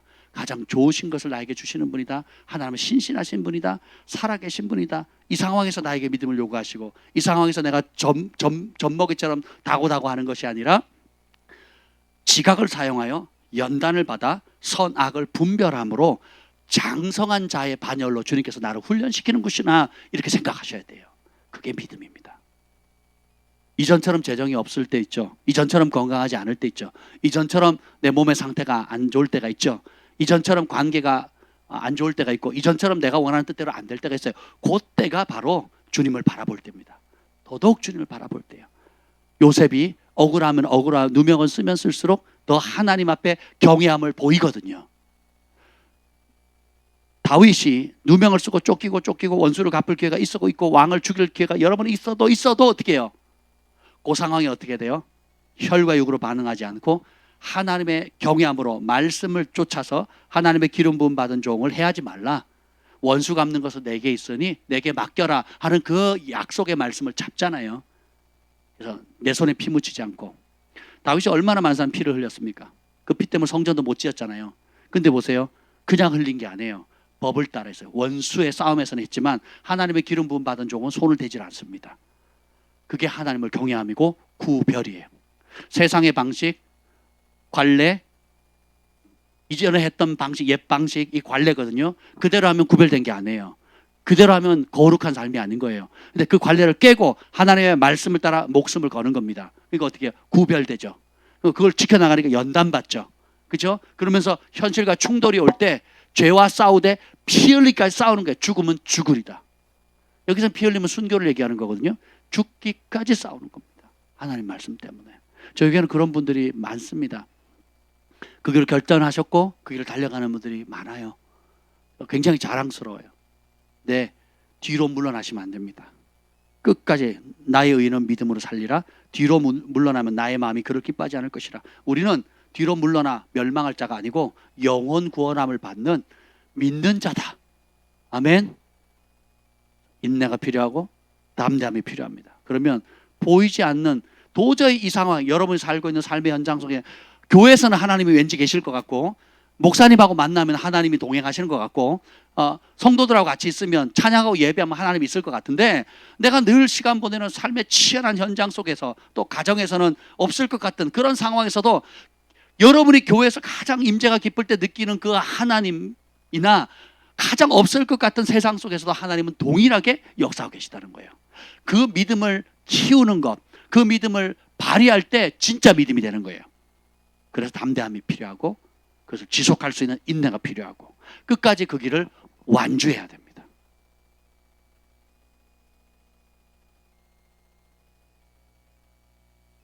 그래서 돌아가는데 6장 14절에 보면, 봅시다. 이제 집으로 돌아왔어요. 13절에 보면 자기가 당한 일을 아내와 친구들한테 얘기했더니, 너 이제 죽었다. 이제 굴욕 당할 거고 네가 이기지 못할 거고 그 앞에서 엎드러지리라 라고 친구들이 말을 마치기도 전에 14절 시작.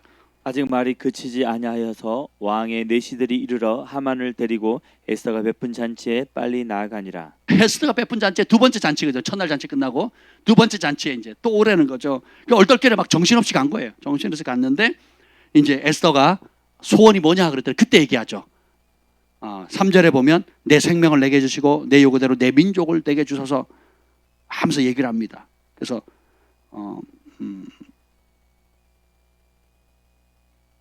아수에로 왕이 누가 너의 목숨과 감히 너의 목숨과 네 민족의 목숨을 죽이려 하느냐라고 얘기했을 때 6절 읽어보겠습니다. 시작.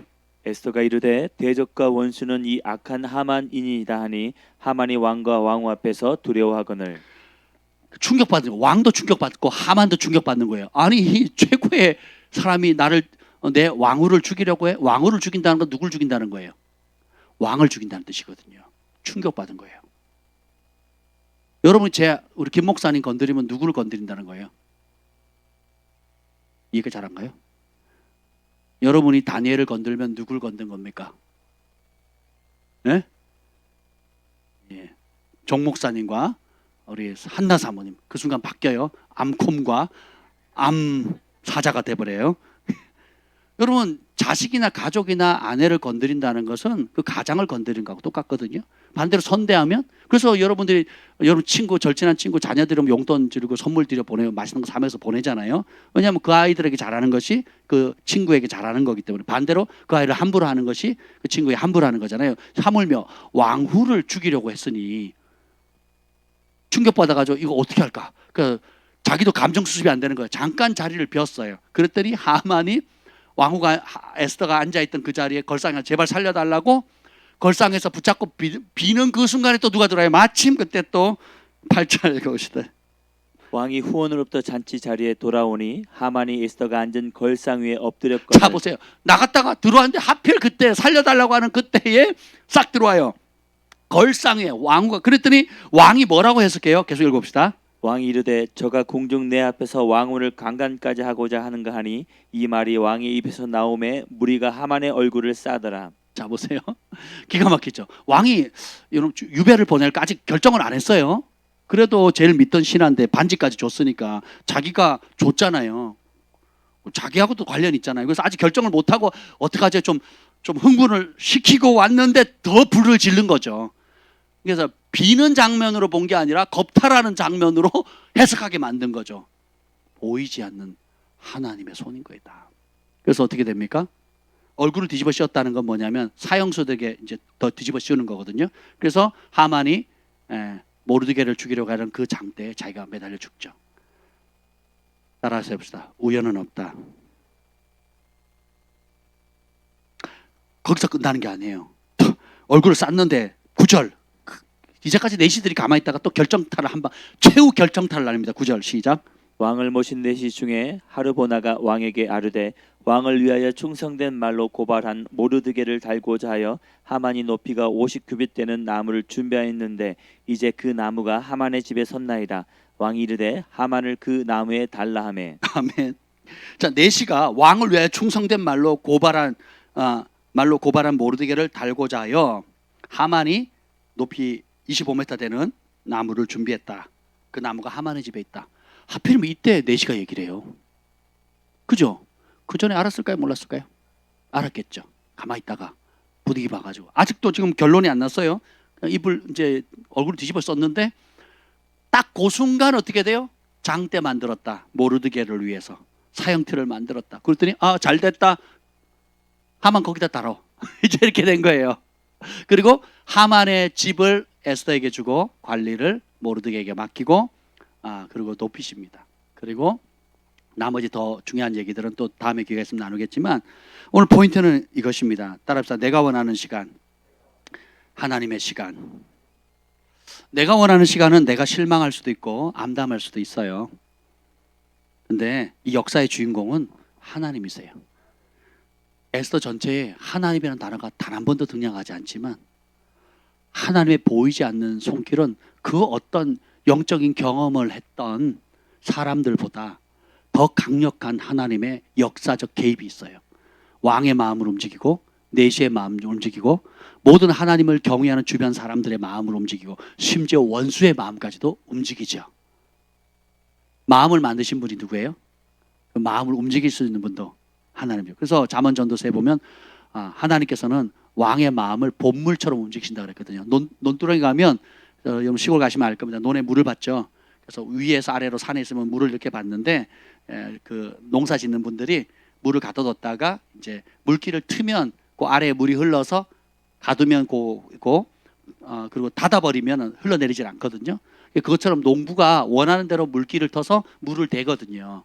왕의 마음을 우리는 여러분 대통령 마음 만날 수도 없잖아요.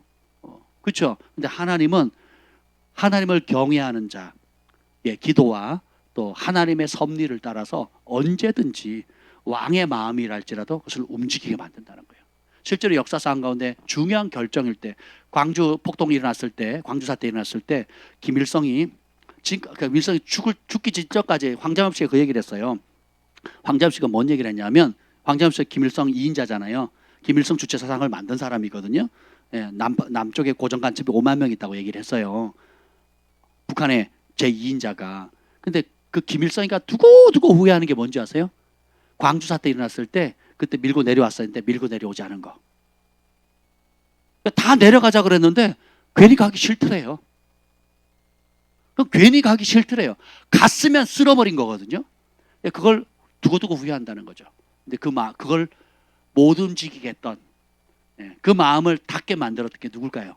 하나. 왜요? 우리 한국은 삼각산, 청계산, 그리고 오살리, 그리고 각 도시마다 지역마다 있는 기도원과 또 기도하는 중보자들이 일어나서 밤이고 낮이고 중보하거든요. 하나님 그 기도를 들으시는 거예요.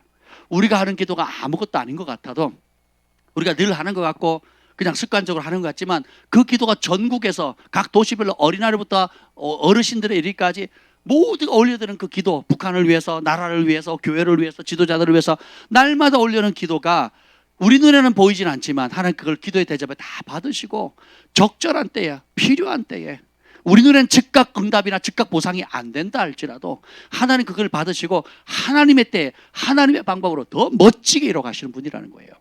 여러분의 가족의 구원들, 그리고 여러분이 하는 부르심을 순종해 가는 그 길들, 여러분의 뜻대로 여러분 원하는 타이밍에 원하는 대로 되지 않는다 할지라도 기억하세요. 하나님은 가장 정확한 때에 응답하시는 분이세요. 그리고 하나님은 우리의 성공에 관심 있는 분이 아니에요. 우리의 정말 영원한 유익인 하나님의 거룩함에 참여하는 겁니다. 초점을 바꾸셔야 돼요. 그 하나님의 거룩함을 만들어가는 것이 여러분의 삶의 현장이에요. 지금 하고 있는 일, 학생으로서, 가정주부로서, 또 직장인으로서, 사업가로서, 아버지로서, 아내로서, 아들, 딸로서 하나님을 경외하는 걸 배우는 겁니다. 건강할 때든 병들었을 때든, 이해가 되든 되지 않든, 부하든 가난하든 그 상황 속에서 요셉처럼 이 구름같이 허다한 헤아릴 수 없는 많은 믿음의 증인들이 각기 배경과 상황은 다 다르지만 한결같이 나의 소망은 주께 있습니다. 주님을 바라는 자는 수치를 당하지 않습니다. 오늘 이 밤에 주님을 바랍시다. 주님을 바라는 자는 수치를 당하지 않습니다. 에스더 모르드게 자기 부귀 영달을 추구했더라면 왕 앞에 나가지 않았겠죠. 근데 마지막까지 복을 받아서 하만의 집과 인장 반지와 다 받아도요 거기서 멈추질 않아요. 아직 이 조서를 1월 달에 내는데 12월 달에 실행되거든요. 127개 한번서 인도서부터 해가지고 저 그리스, 저기 아프리카까지 그 조서가 가는 시간 오는 시간 실행된 거 안 되잖아요. 그러니까 다시 조서를 내리라고. 그래서 그 심판하는 그날 불임절, 그 심판하는 날이 뭐냐? 이스라엘이 6월절 전날이거든요. 애굽에서 구원받은 전날을 하만은 뭐예요? 죽이는 날로 만들었거든요. 하나님의 반전은 보세요. 하나님을 경외하는 사람들 통해 가지고 그 죽음의 날을 다시 한번 제2의 6월절이죠. 그러니까 모세오경에 기록되지 않은 절기인데도 불구하고 이스라엘이 지키는 유일한 절기가 이 불임절이에요. 불임절. 이스라엘 땅도 아닌 저기 바벨론, 페르시아 제국의 이방 낯선 땅 가운데 있을지라도, 전 세계에 흩어질지라도 누가 보호하세요? 하나님. 하나님이라는 단어가 단 한 번도 나오지 않지만 그를 경외하는 사람, 그 중심이 주께로 향해 있는 사람들을 통해서 어떻게 해요? 여전히 지구촌 전체를 다스리고 있고, 그리고 하나님을 경외하는 자를 보호해 주신다는 거예요. 여러분들 이 자리에 있던, 삶의 현장에 있던, 치열한 고통의 자리에 있던, 땅 끝으로 도망가든 주님은 그 자리에도 여전히 함께 계십니다. 건강할 때든 병들을 때든 외로울 때든 주변에서 많은 사람들이 둘러쌀 때 상관없어요. 하나님은 자기를 찾는 자에게 가까이 하시고 그를 경외하는 자에게, 주님을 바라는 자에게 결코 수치를 주지 않는 분이세요. 우리 하나님 너무 멋진 분이 아니십니까? 그 주님을 바라봅시다. 믿음을 가집시다. 그리고 그 현장에서 담대함을 잃지 맙시다. 뒤로 물러나지 않고 전진합시다. 뿌리를 내리고 완주할 끝날까지, 주께서 주신 각자의 부르심과 사명을 완주할 때까지, 그 경주를 마칠 때까지 뒤돌아보지 않고 오직 앞을 향해 달려갑시다. 우리에게 가장 좋은 새하늘과 새 땅이 예비되어 있어요. 이 땅에서도 맛보지만 이걸 맛보기 지나지 않습니다. 새하늘과 새 땅을 주님께서 예비하셨어요. 그게 보이면 믿음의 사람이에요. 아멘. 보이지 않는 하나님께서 반전을 일으키십니다. 반전. 여러분, 이제 반전의 시즌이 다가오고 있어요. 영적인 계절이 바뀌고 있습니다. 여러분의 인생이 1장부터 6장까지는 계속 곤두박질 칩니다. 근데 금식하고 하나님의 얼굴을 구하고 하나님의 타이밍이 딱 되는 순간 어떻게 돼요? 다시 반전되는 거예요. 다른 길 없더라고요. 다시 단순함으로 돌아갑니다. 내가 정말 주님만 의지하는가? 상천하지에 주밖에 나를 도울 자 없고 주밖에 내가 의지할 자 없습니다. 마음을 다 쏟아서 주님을 사랑하는 그 자리로 주님께서 계속 연단하세요. 몰아가세요.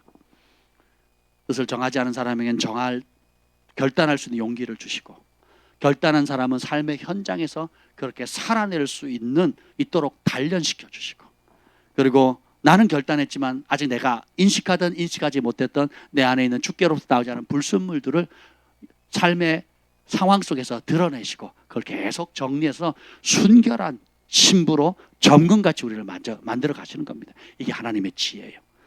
우리는 하나님의 축복과 성공을 맛보려고 왔지만 주님 그것까지도 깨닫게 해주셔서 하나님 자체, 하나님의 거룩함에 참여할 수 있도록, 하나님 한 분만으로 만족할 수 있도록, 그분의 가치, 그분이 어떠한 분인지를 볼 수 있는 눈을, 영적인 눈을 계속 열어주시는 거예요. 저도 배워가고 있습니다. 우리 함께 배워갑시다. 아멘. 예수님의 가치를 볼 수 있는 눈이 이 밤에도 열리기를 축복합니다. 그 하나님 앞에 우리가 마음을 쏟아놓읍시다. 아멘. 보이지 않는 하나님께서 놀라운 은혜로 가시적으로 드러낼 날이, 여러분에게 은혜를 베푸실 날이 머지않았습니다. 인내합시다. 담대합시다. 끝까지 믿음의 싸움을 싸워나갑시다. 두 손 높이 듭시다. 주님, 이 밤에 주님의 말로 닿을 수 있는 은혜를 부어 주시옵소서. 에스더와 모르드에게 부어줬던 은혜들, 개인의 축복과 성공에 눈먼 신앙이 아니라 보이진 않지만 살아 역사하신 하나님을 경외하고 하나님의 거룩함과 더 좋은 성인, 새하늘과 새 땅 이후에 다시 오실 주님을 맞이할 때 받을 칭찬, 창세일로부터 예비된 아버지의 혼인잔치에 참여할 그날을 바라보며 우리가 오늘 하루도 기꺼이 고난받고 또 연단받고 사랑하며 주님의 말씀에 목숨을 걸고 피 흘리까지 죄와 싸우며 하나님의 말씀에 순종하는 아들, 딸로서 순종할 수 있는 용기를 불어넣어 주시옵소서. 주만 바라게 하옵소서. 주님을 바라는 자는 결코 수치를 당하지 않는다 했습니다. 오늘 밤에 우리가 주님을 바랍니다. 주님을 바라봅니다. 우리 주의 이름을 부르짖며 기도하겠습니다.